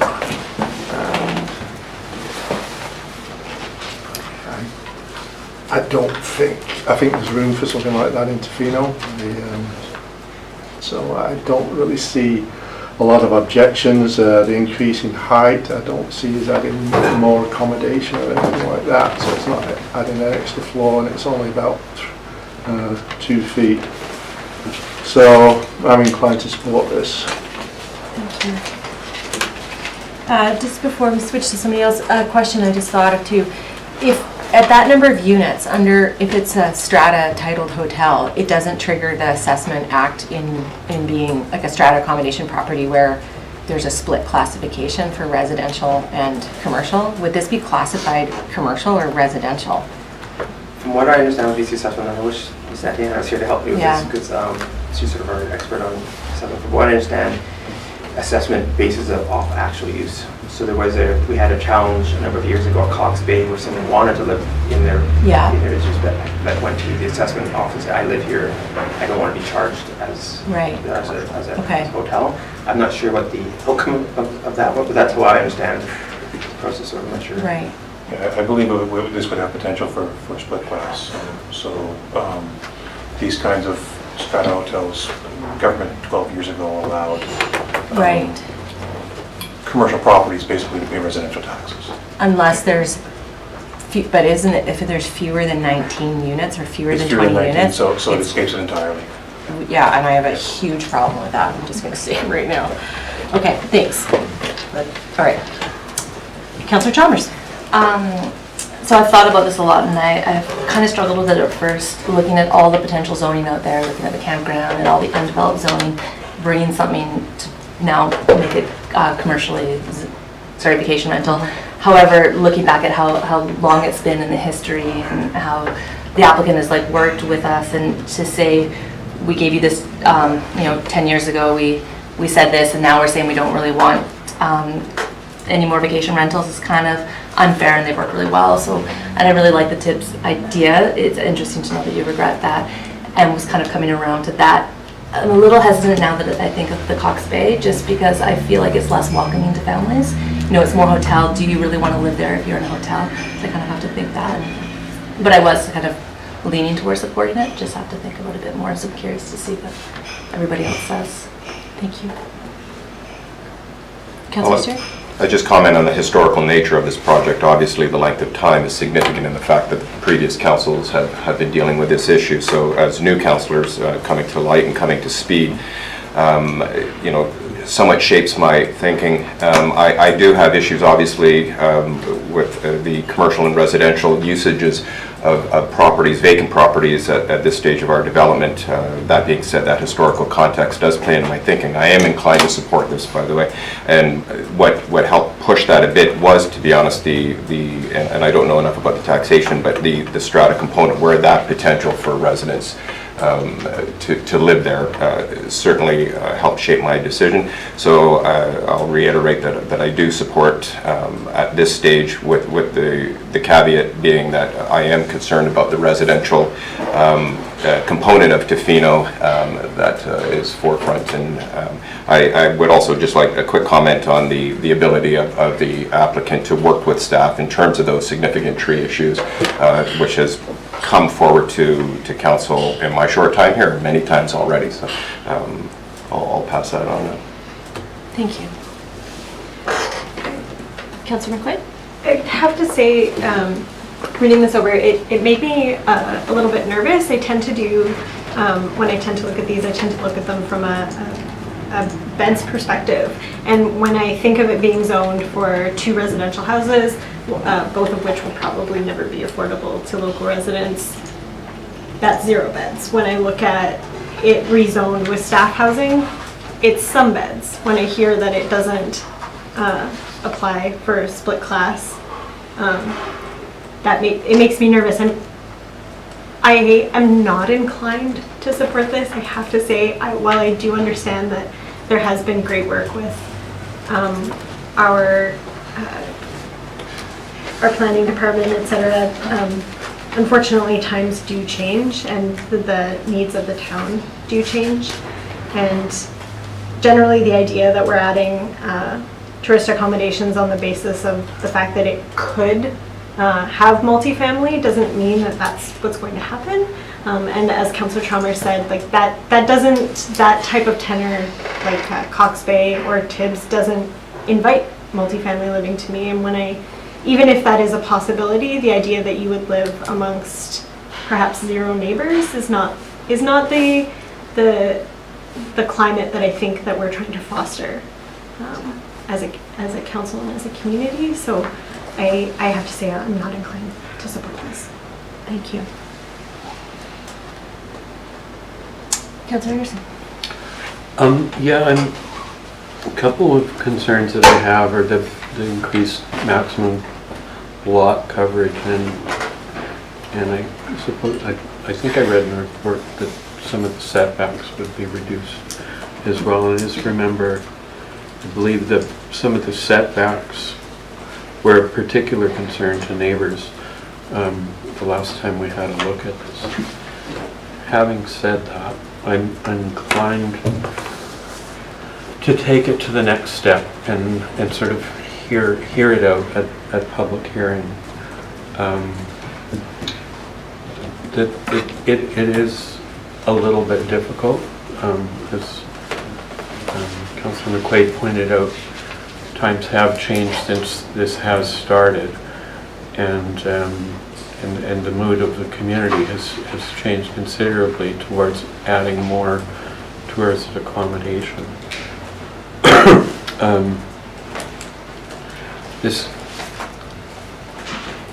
How to balance that with some of our visions of having a vital downtown core, and to also bring more of the tourists into the downtown, and presumably not using as much transportation and parking, and being able to get around on foot to where most of the commercial activity happens. So, sort of weighing it out, I'd like to hear it out at public hearing and move it to the next step. Thank you very much. Councillor Bart? Yeah, thank you. So we passed it to 3rd reading from the previous application, where it was going to be a nightly accommodation. I too am really troubled by this kind of split classification now, because it has happened in the past, and it was a real burn for the community to see condominiums being built and operated in a commercial way, but kind of under the umbrella of a residential kind of classification. That has somewhat changed, but still it's imperfect, and I just don't want to go forward with something that just leaves a bad taste in my mouth as far as the long-term kind of impact.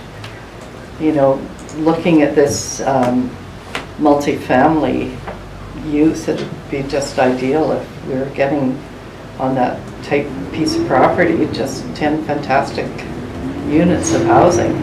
And that's the way I feel mostly about this project, but given that in the balance of things, the downtown vitalization, the OCP plans for downtown and downtown core and all the rest of it, which factored a lot into my support for the resort project, I'd be inclined to continue supporting the resort project, but this resolving this kind of assessment issue, I don't know how that can be done, but I'm just not happy about it. Saying all of that, going to public hearing again, we could go down that route, but I think the community needs to be given information on those classifications and understand what this proposal means, the difference if it's just a resort or if it's a mixed use from a taxation and assessment point of view. Okay, thank you very much. Yeah. Fair. Yeah, I'd agree with that. I'd like to get a better understanding of the tax implications, but I'm happy to see it from the public input. All right, that was easier than I thought it was going to be. Okay, in that case, I think the general preponderance here would then be to move forward, and it may end up being a split vote or not, but what I'm hearing is a very balanced set of perspectives around the benefits of the project, but the risks that the project entails as well. And I think we all recognize we're at a point in the town's history of development in the tourism industry and the concerns that are out there that could be a very interesting public hearing. And I know the applicant is in the audience today and is hearing that. So I think what we're working towards here is moving ahead with this. We do need to clarify this question about the strata titled property, the strata accommodation property policy that PC Assessment has, and be really clear on what, because that could tip the balance, I think, for some of us sitting here at the table. And in that case, learning about what that is, and in staff's discussions with the applicant, you may decide to bring something back again, which I regret, and I'm sorry that these things take a long time, but I think for my thinking, the whole assessment and taxation impacts is very, very critical. And I want to be sure we're really clear. So can I just ask procedurally, is it possible to bring in that information into the public hearing documentation?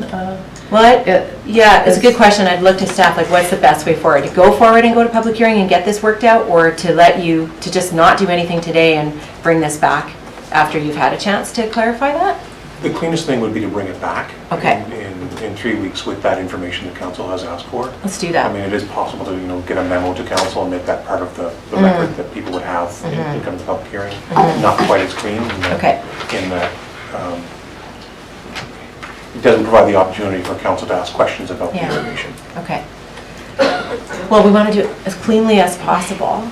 One of the impacts here is that by postponing this basically by 3 weeks is we still cannot accept comment from the public or from the applicant. So I just want to be really clear to everybody that because we've already had a public hearing and we're coming back for this, at this point we're unfortunately fettered from receiving more public comment. So that's, Could we rescind it and re-second and not authorize a public hearing? Yeah.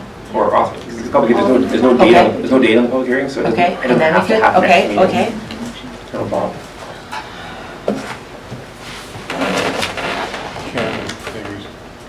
Could we rescind? Sorry, there were two voices at the same time. Sorry. Rescind third reading. Rescind third reading. Read second.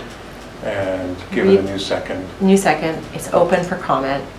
We can have engagement with, and then, but you may come back with another amendment in 3 weeks. I don't think that solves anything. Okay. Best just to pause for 3 weeks. I would say get this. Best just to pause for 3 weeks. We still have, and if we were to rescind second reading and give it a new, it potentially disadvantages the applicant, Yeah. where he then has We don't want to do a that. project that may not have support. So Okay. I think it's best to leave things where they are. Okay. And sorry, with only having 18 seconds to think about it, Yeah. I think it's best to leave things where they are. I don't know if there's any rush or hurry for members of the community to be able to make comments to council if indeed there is another public hearing coming up at some point in the future. Okay. Do you want a little more time to think about it? Do you want us we can just go on in the agenda and come back at the end of the meeting and bring this back? if Yeah, you that's want fine, a and little I'm time going to leave the room for the next item, so that's... Okay, yeah, all right, I can- so that would, if you're all right with that, there's no motion on the floor.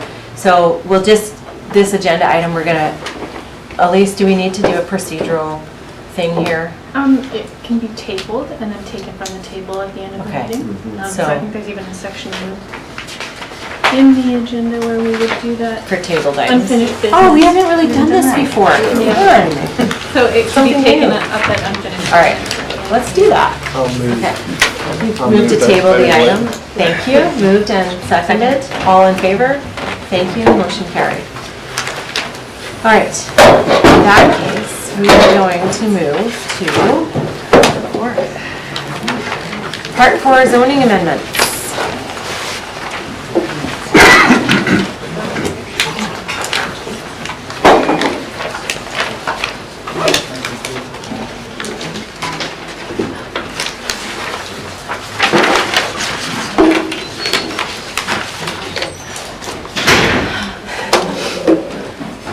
Okay, thanks, take it away.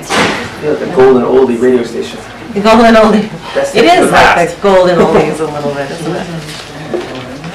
So All right, presentation today is about part 4, long anticipated by the planning department. This process began in 2016, and here we are today looking for council support for final reading. So just a little bit of background, well, it's a fair amount of background for this. The zoning bylaw update project began in 2013, and it was basically a way to amend and review the bylaw as we're using it. Because it was a bylaw written in 1997, and a lot of it doesn't line up anymore. The legislation's changed straight up to states in the document.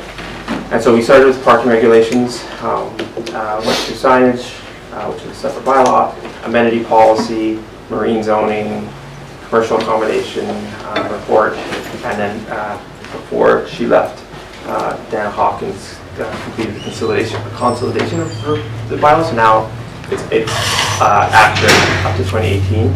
All the readings, all the bylaw changes, all the amendments from 97 to 2018 is all lined up in a new document for convenience. And then so this is one of the bigger parts of this, or the biggest part, was the rewrite of Part 4. And Part 4 is our general provisions section of the zoning bylaw. And that's where you can find details about caretaker cottages or accessory buildings or projections. And the intent was never to modify it that great. It was mostly to reorganize and housekeeping. What happened is that concurrent to us updating that, the short-term rent direction of council to deal with short-term rentals came up.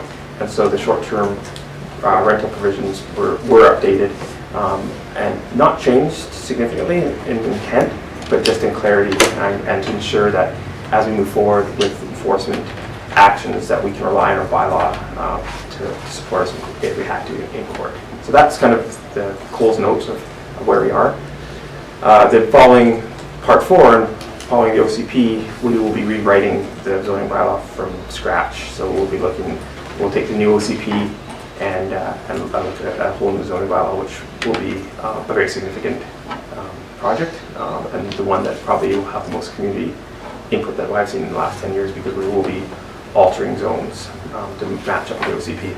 So literally more brief history. Right now we have an OCP from 2012 and we have a zoning bylaw from 1997, and in 2002 they did an OCP update. They still didn't do the zoning bylaw. We did it again in 2012.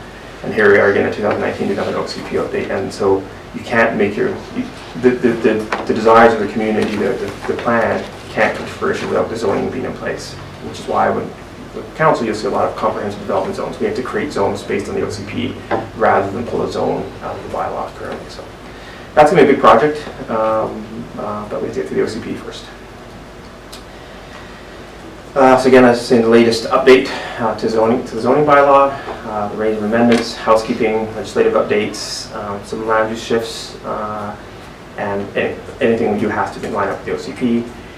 The process was moving along fairly smoothly to about a year ago when we had to pause it to deal with the South Chesterman case, and it was just paused to make the discussions at court be fairly clear, so we were talking about the old bylaw, not these changes. Now that that has been settled, we can move forward with the readings, so that's why we haven't been back to council in a year. So there was a fair amount of consultation early in the process. Like I said, in the last year we've sort of, we've stalled because of the court case. We had the first reading, we had a couple open houses, we had a legal review. We were lining it up with the business license bylaw, which is supposed to come, they're both supposed to come at the same time. I'm not sure exactly where business license bylaw is at. There was a CAL meeting, we had a second reading, then we introduced the business license bylaw for first reading, and had another open house. Then we had further legal review, there was another public hearing, or a public hearing and third reading. There was also an in-camera session as well. I don't have notes for what we did attend. So we've been out into the community quite a bit, and the legal reviews were basically based on the short-term rental provisions that we really spent a lot of time and effort to make sure that those are as clear as they can be and reflect the wishes of this council and the community. Again, just going to keep going over this. It's a lot of it is general housekeeping. If you look at the concurrence table, there really isn't that much change. There's just some clarity added and a reorganization of the section. There are some legislative updates. Things have changed over the last how many years? 20 years. There are some slight changes that we could bring into Part 4 from the current OCP, and then again the clarification and strengthening of SDR requirements. So here are the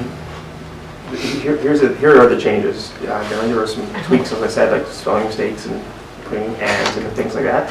But in terms of actual changes, these are them. So we clarified and amended short-term rentals regulations, clarified amending bed and breakfast, home occupation center, new definitions for a whole bunch of tourist accommodation uses. Those top four, those are the ones that we spend a lot of time with the lawyers about, and I'm pretty happy with those. We then we added regulations for alternative energy installations that didn't exist. That was sort of reflected in the OCP. We tweaked the size of dwellings, so we took out minimums for houses, so people can build.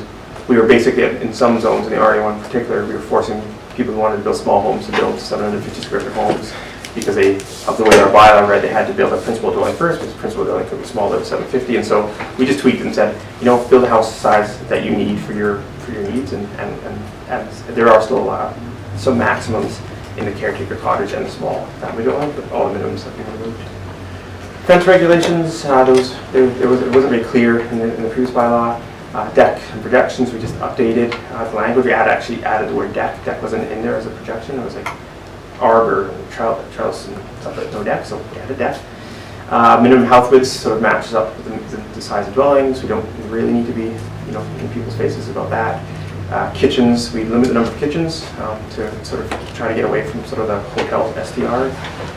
Setbacks for accessory buildings. The setback for accessory buildings is probably the single most used DVP application. So there was actually I think it's a typo, but we were really strict with our bylaw that says you couldn't build accessory buildings in the front yard. So that's changed. So you might see a fair amount less of those DVPs. Height of caretaker cottage, we increased the height. We had a lot of feedback from the building community about the height we had previously. We allowed 1.5 to 2 stories, but we only allowed 20 feet in height, and because of that, everything has to be built with a flat roof. And so we've been talking to the building community, and we've had some variance for that too.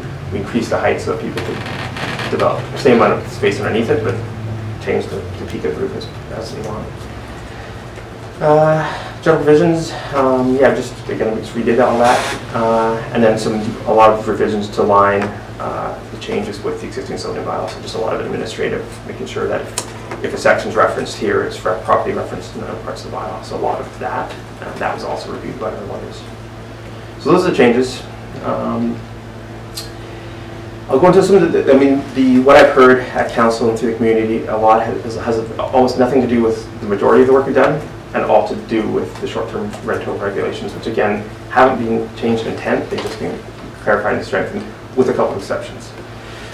So we have some new definitions that sort of broadly capture our uses. I can't remember now, but there's 8 or 10 different ways we describe people in a number of different places. So we've simplified the definition section and lined those up. Again, making sure that the rules that we had are clearly understood and the staff report. And then make sure that, again, our definitions were stronger around short-term rentals and bed and breakfasts and who can operate them and where they have to live. So again, one of the big ones is making sure that permanent residents live on site. That wasn't very clear in the bylaw. It's something that was always the intent of the bylaw, but it wasn't that clear. And it's also in the business license bylaw. So again, we defined permanent residents. We made sure that if there had to be a residential use of the property, if someone's proposing to short-term rental it, we added a section that says you can't do it on any property that has less than 2 dwellings. So we had some sort of non-conforming, 1 or 2 non-conforming situations where we had a single house had been granted a business license based on the holes in our bed and breakfast. So we just basically closed a lot of those holes. One of them was to say you can't do a short-term rental unless there's 2 dwellings. It's a simple one. And again, the idea that the permits would have to be on site where it's occurring. They don't have to be the person taking care of the short-term rental, but there has to be someone living there. And so we've seen some recent DVPs last week, or last council meeting, that were getting variances for people to build caretaker cabins to come into compliance with that. So we've actually seen a fair amount. I think the building license inspector, that I think we're down to 2 or 3 properties that were still living. Everything else just seemed to come into compliance, and then now it's just the maintenance of it. This bylaw will help us further. Again, these are some of the amended definitions, and they're all outlined in the various reports that are presented as appendices. This is the one that's probably brought the most feedback that I've heard. So basically, we want to make sure that the way that we had it currently written, or the way we have it currently written now, short-term rentals are secondary to the residential property, but our lawyers didn't think they were clearly secondary. So we amended the bylaw to make sure that those are secondary uses under home occupations. And one of the big changes is restricting what people can build into the future. And this is the one I think council has talked about it a number of times. So in the future, you could not rent a short-term rental house that had more than 3 bedrooms. So if somebody comes and builds a 4-bedroom house and they want to come get a STR license, sorry, you can't. And the idea of that was that we were starting to see larger and larger houses being bought or purchased or built, and they were renting out 3 bedrooms. The other 6 bedrooms or 5 bedrooms were locked off, and it becomes a bit of a nightmare for our business license inspector to operate that way, and so that's currently how it works. So that we locked off these 2 rooms. If the business license inspector gets a complaint, they can go to the check. This is kind of it's a very broad brush proposal. So basically says it's just very clear that we're not looking for houses. You can build a house with 6 bedrooms and live with your family. That's not saying you can't. It's not saying you can't do a short-term rental, but it's not the primary use of that property, and it's a bit of a give and take. So I haven't heard much about it lately, but in the past that was kind of one of the sticking points for some people. We've had a couple of people in the last month. Every time we get close to final reading, we get a couple of calls. We'll call up building license inspector and say, "Hi, I see this is coming," and then they'll get a business license so that they can become legal non-conforming. And so, because of the 3 years of this, I feel that we've gathered that was most of that. I get a call here and there from a realtor about it. So then, a quick summary. It's basically a reorganization update of the existing bylaw, or one section of the bylaw. We strengthened clarified STRs, a couple of new provisions, the house sizes, allowing for alternative energy installations. We've limited kitchens to 2 per dwelling. So you could have you still have 2 kitchens in your house. You can have 1 in your house and 1 outside, but you can't have. We're starting to see situations where we're getting like 3 bedrooms and then 3 kitchens outside. Like it's amazing how many things you can do if you really sit down and read your zoning bylaw, but that's basically what this is, again, is just to try to limit that so that the houses are more residential in nature. And that is my long-winded review of Part 4. I appreciate it. Thank you. All right, questions? Councillor Anderson. Just sort of occurred to me, this question, I didn't have any questions. If a house with more than 3 bedrooms currently existing falls into that non-conforming status, do they have to stay at the number of bedrooms they have, or can they be non-conforming and still add more bedrooms in the future? I'm not sure if I So for example, if you had a 5-bedroom house and you locked off 3 of the bedrooms and said you had a 2-bedroom vacation rental, and now you're lawful non-conforming, can you next year apply for a 3-bedroom vacation rental because you've locked off 2 bedrooms? You'd have to do 3 because once the use changes, Yeah. or you don't do anything for 6 months. So I would. So going from 2 to 3 bedrooms that's probably a question I want to ask the lawyers, but I would Yeah. probably, on balance, say no, that wouldn't be permitted. Right. If you want the max, get it now, which is Got 3. it. So that you can diminish the use of your property, but that you can't increase it. Okay. And I would probably want to review that with our lawyer. Yeah, that is a very interesting question, Councillor Anderson. Thank you. I've managed to think about just Yeah, no, that's- short-term rentals it's because I've good. seen just about it. Well, we've seen a lot of stuff out there, and we don't have Councillor Blanchette at the table anymore, who used to always think of some really interesting stuff. I appreciate it. Councillor McMaster. Didn't we discuss that you couldn't run a bed and breakfast and a short-term rental on the same property? Yeah. I think that's Currently still prohibited. Yeah, And okay. that doesn't change, does No, it? Or no, is you it couldn't. something that is changing in Part 4? Exactly. Okay, right, okay, thank you.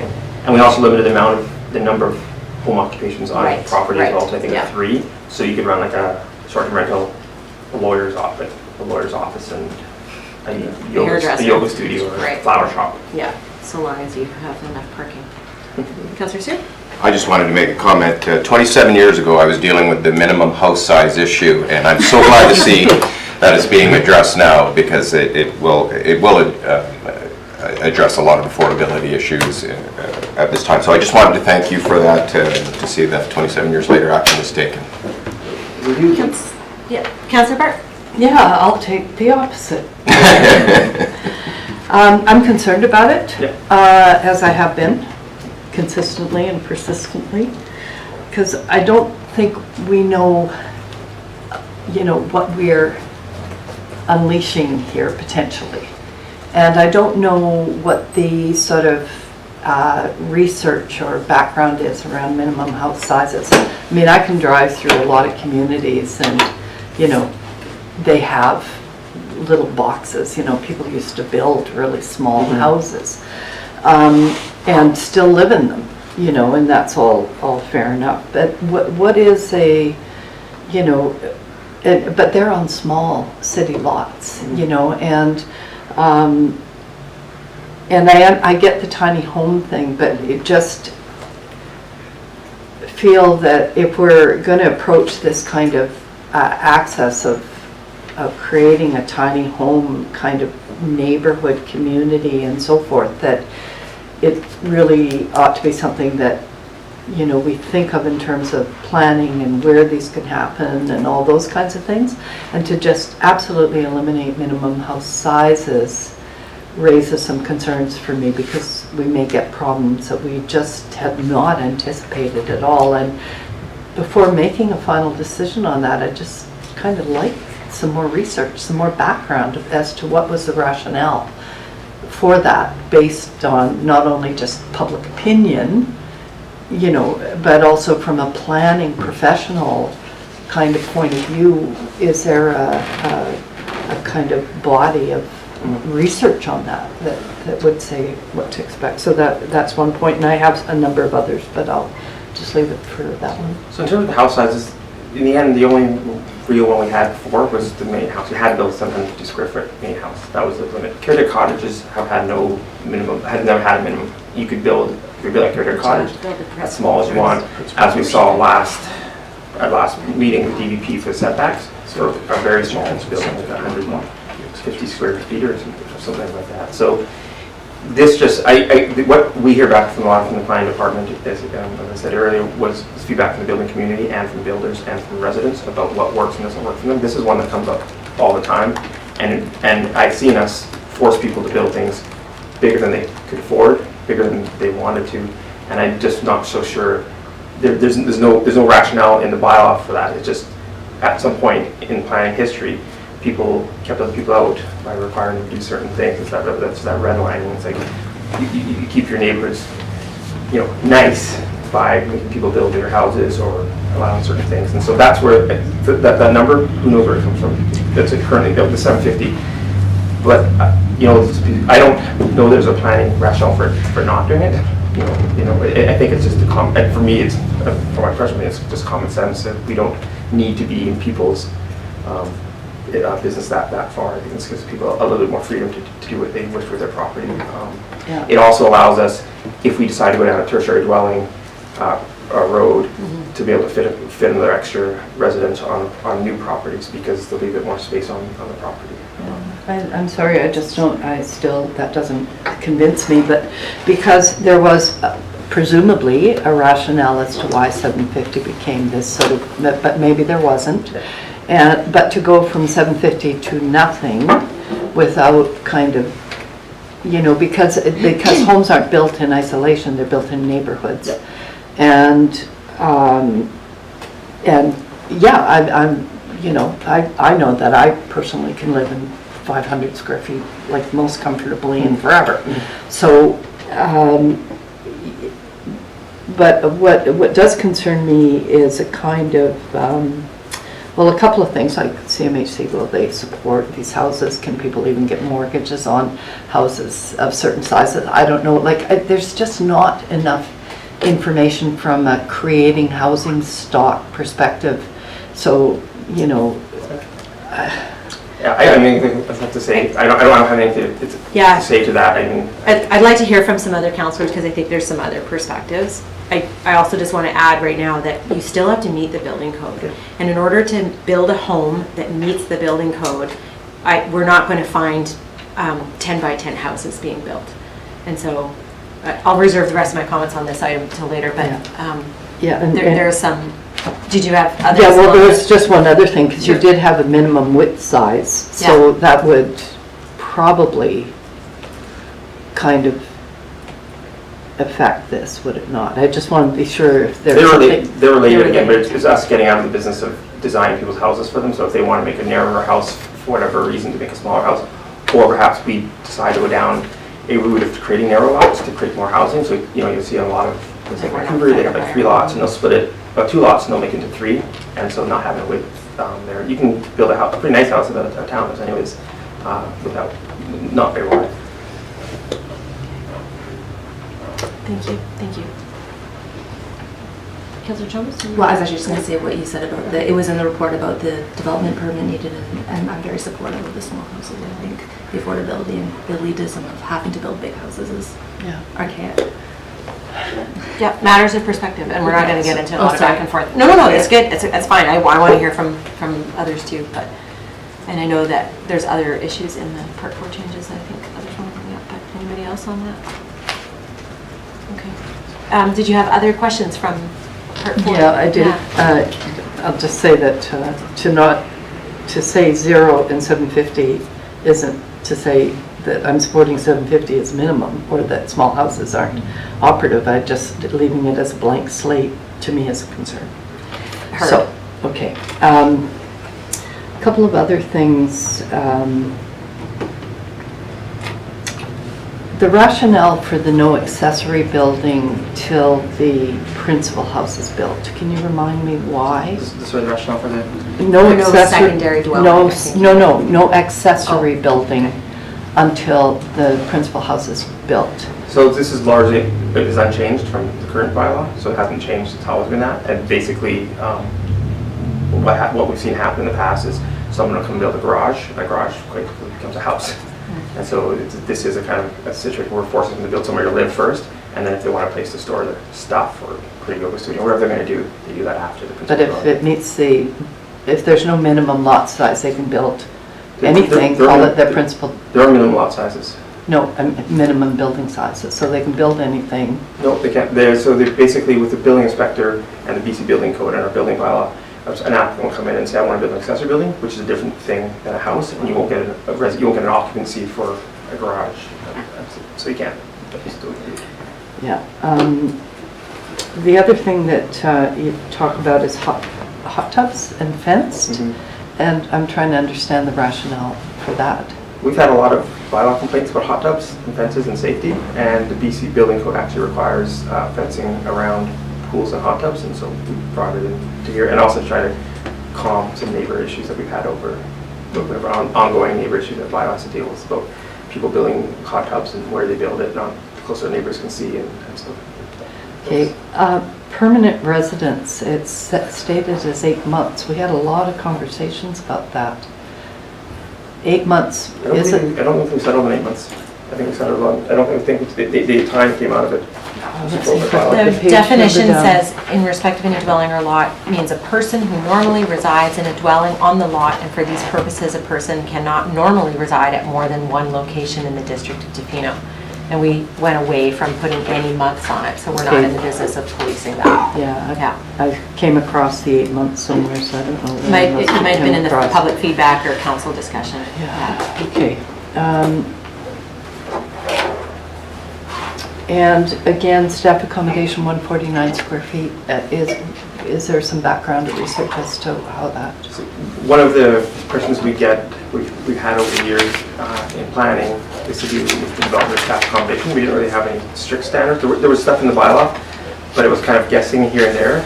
And what we heard a lot, what we've heard is that folks want to build dormitory style accommodations, and some of them are quite creative.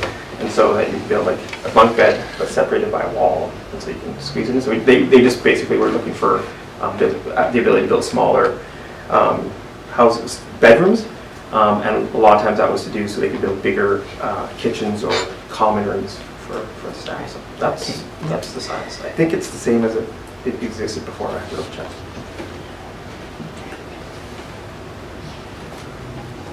Thank you. Thank you.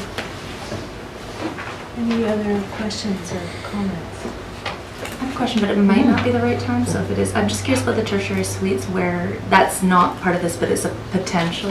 It's a project on our list. Okay. Peter's one project. This is all the other work, but the tertiary dwelling will be something we're looking at. Whether it comes out in the OCP first versus a policy, I'm not sure yet, just for timing.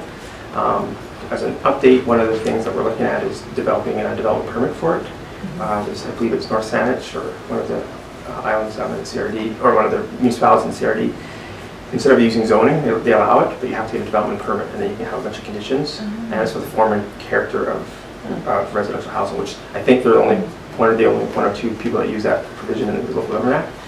And that would be a way that would take away a lot of bureaucracy and paperwork if it was a DP versus a zoning. It's probably one that would want to come to council. Obviously, you're going to be dealing with neighbors and stuff. So that's kind of what we're thinking. We're taking away at it. So. Any other questions from the Part 4 changes? All right. I should also say, sorry, I forgot, but we put in the cannabis and easy amendments into this as well. I didn't present on that, but we've been waiting for that one. For this had to go first through, so we didn't have a gap. Thank you. So my apologies. Okay. No, that's okay. You didn't mention it verbally, but it's in there, so thank you. Okay.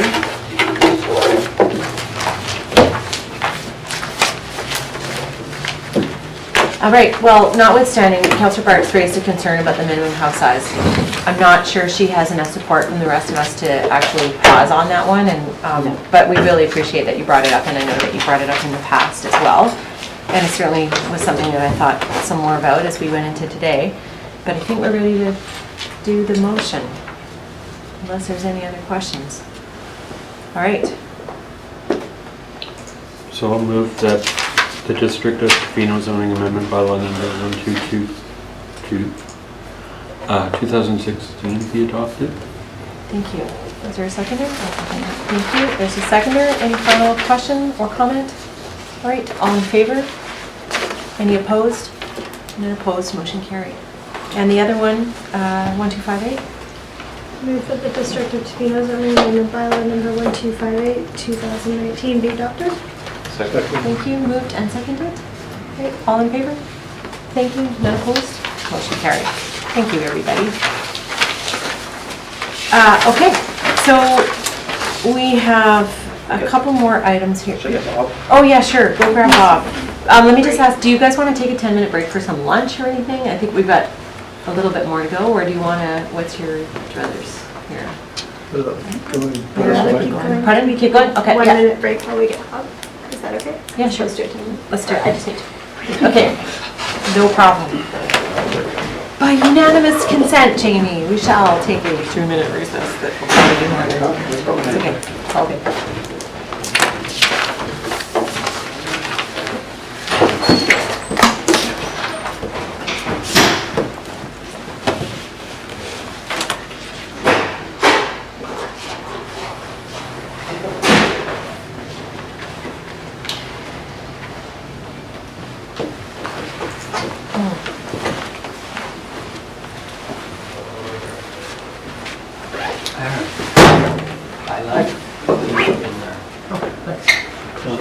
All the things that were done, but I like. Appreciate that.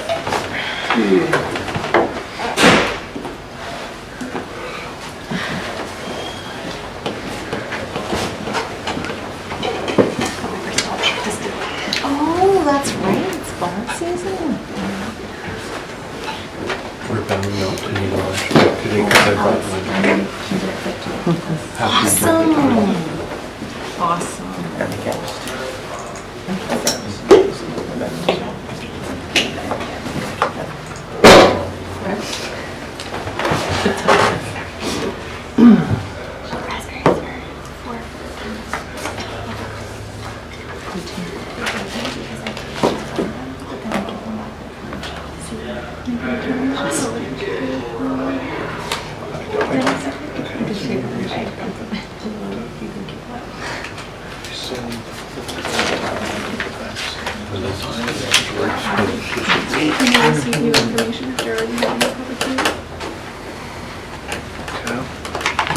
Did you say that if that box please add polling?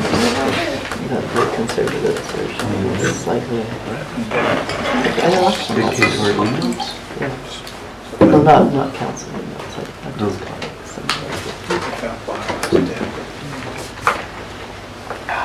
All right, Mr. Thick, welcome. I don't think so. No. Good morning, Mayor Council. Almost afternoon. So we have a little bit more of a straightforward application than the last two we dealt with. This is a development permit. The last of that kind of pack we dealt with at the last meeting. So this one's for the Hackett development that's happening at the end of the road.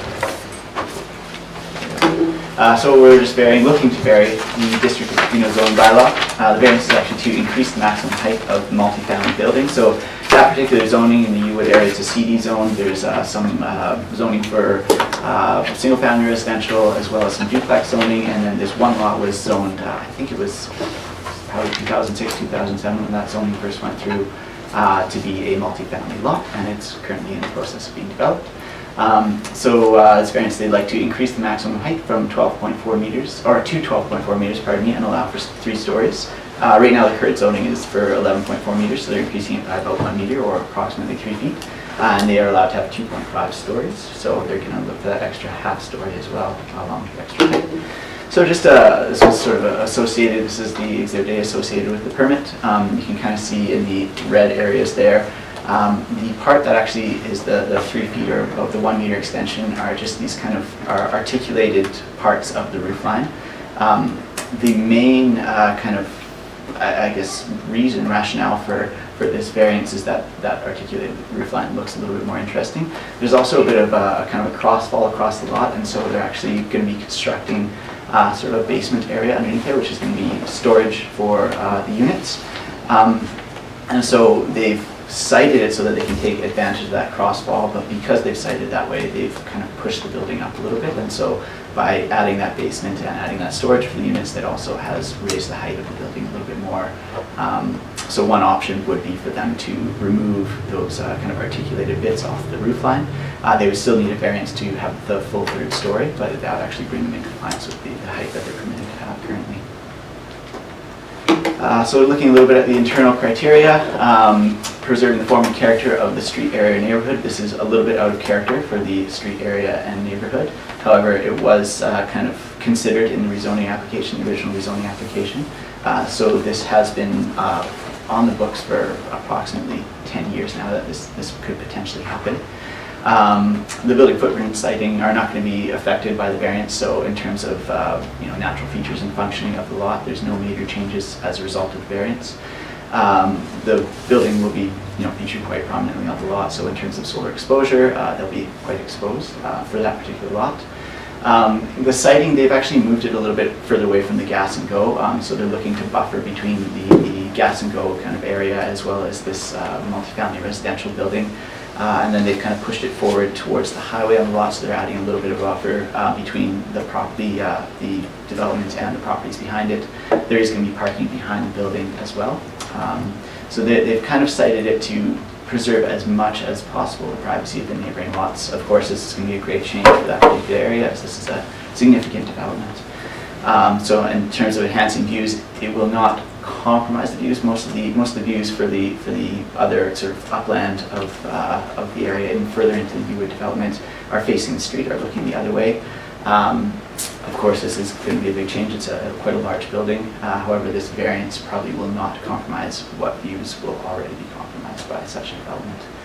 And comments were solicited from neighbors during the typical process. So this is the lot here. I'm guessing you are all quite familiar with it. You drive past it quite often, and you might have noticed there's a lot of trees missing from it recently. So we did go through the notification process. We did have a little bit of response from a couple of neighbors. There's 2 letters that I believe were kind of passed on. There was also a letter from Mr. Hackett, who's the proponent.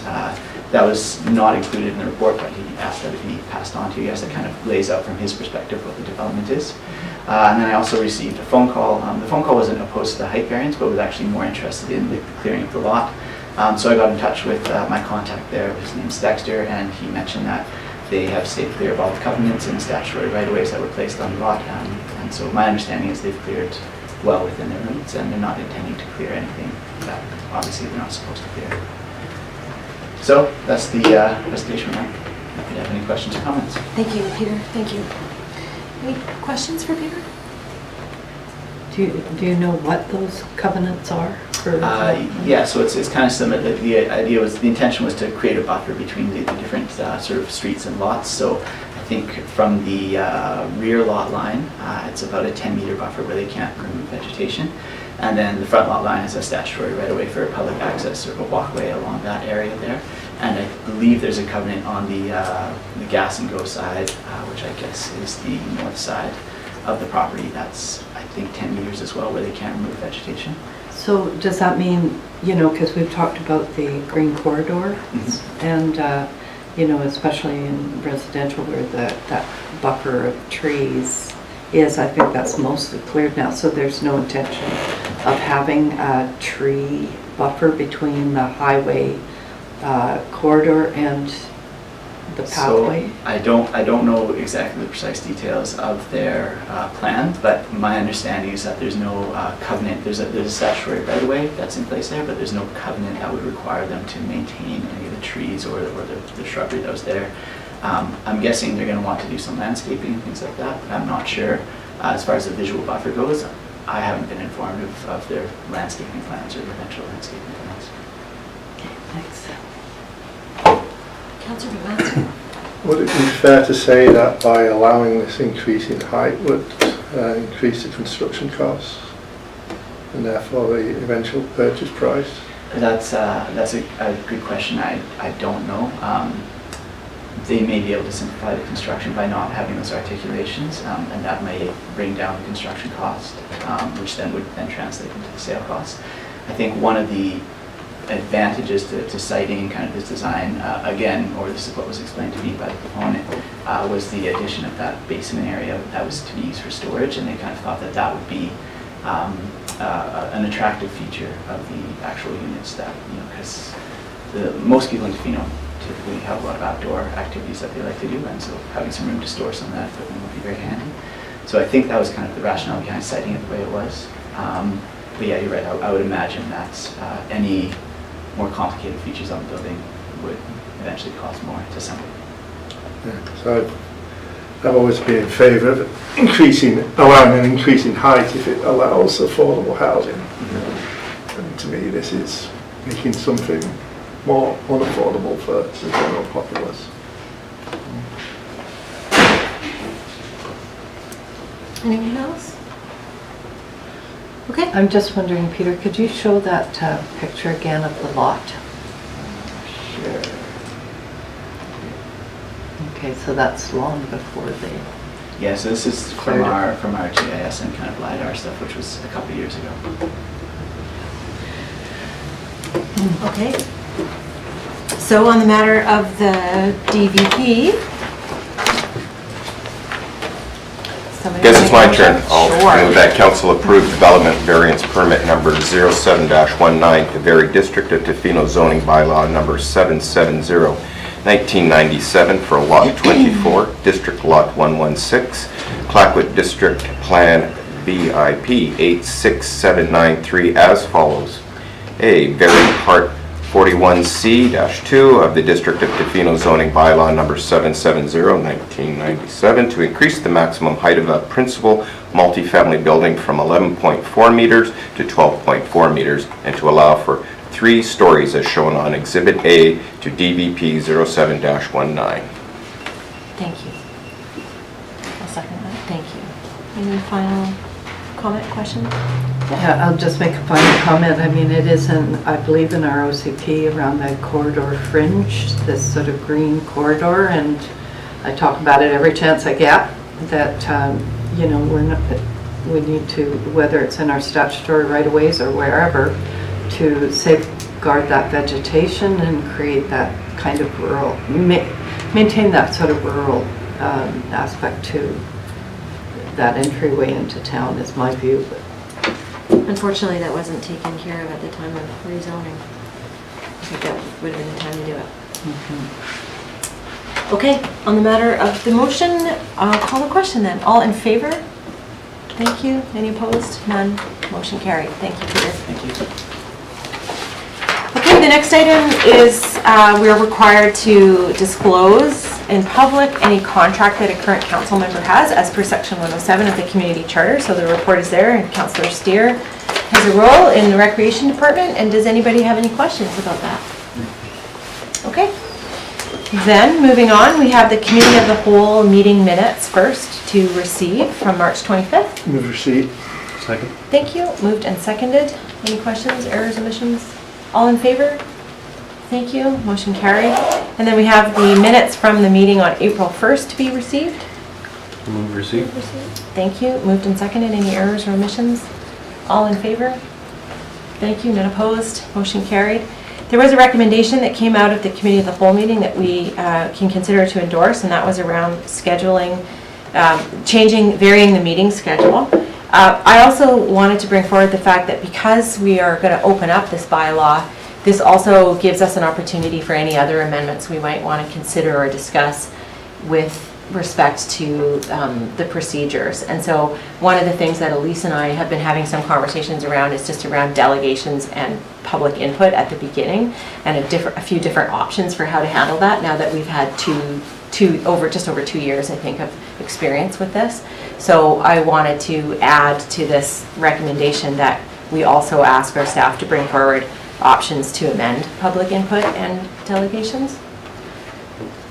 So if you were all amenable to that, then I would move that staff be directed to bring forward amendments to the District of Tofino Meeting Procedures Bylaw 1229/2016 to vary the meeting schedule to allow for one regular council meeting per month to begin with the closed portion of the meeting at 4 and the open session beginning at 4:30, and that staff bring forward options to amend public input and delegations. Second. Thank you. Any questions? All in favor? Any opposed? None. Motion carried. Thank you. And we have the meeting minutes from the Community Economic Development Advisory Committee meeting that was held April 3rd to be received. Moved and seconded. Any questions? All in favor? Receipt. Thank you. Motion carried. And finally, we have the Emergency Program Executive Committee meeting minutes from April 1st, 2019 for receipt. Thank you. Moved and seconded. Any questions, errors, omissions? All in favor? Thank you. Motion carried. I guess I can't really ask for errors and omissions since we are just receiving them and not adopting them. All right, so that brings us back to unfinished business. So I think what we want to do is bring back the 200 Campbell Street item. Motion to lift item 8.3 from the table. Thank you. Seconded. All in favor? Thank you. Motion carried. All right, so now we're bringing back the Steve Dennis 200 Campbell Street, and Bob was going to think a little bit more about what's the best way to handle this. Sure. So I think that I continue to think the best way to handle this is just to defer until the next council meeting, everything, absolutely everything. All right. I don't see any advantage of rescinding second reading, or rescinding third reading, pardon me, and then giving a new bylaw second reading. It still is the same rezoning application, it still is the same bylaw, so council would have the same prohibition from receiving new information that it would have otherwise. So it did, and as I mentioned before, I think it could potentially disadvantage the applicant if he were to decide that he wants to proceed with the with things with the bylaw as a third reading. Thank you. So if that is the case, then how about a motion to postpone item 8.8 to the April 22nd? 30th? April 30th council meeting. Thank you. Second. Moved and seconded. Any questions? All in favor? Thank you. Motion carried. All right, that brings us to the end of our business. Any questions? Sure. Yes. We just adopted a bylaw that disallows bed and breakfast in R1, RA1, RA2, RA3, etc. Does that also include short-term rentals, or is it just bed and breakfast? That's all, it's unchanged from the previous bylaw. You can have a short-term rental. So it's anything but the restrictions residential for R2. bed and breakfast. Yeah, right. All right. This is not a question, it's just like commentary. When I started, I talked about CDAC and seeing input into things which have massive economic effects, right? And so I want to reiterate that I'd like to see those discussions happen in the CDAC committee, because we're making huge decisions with industries which may or may not be here.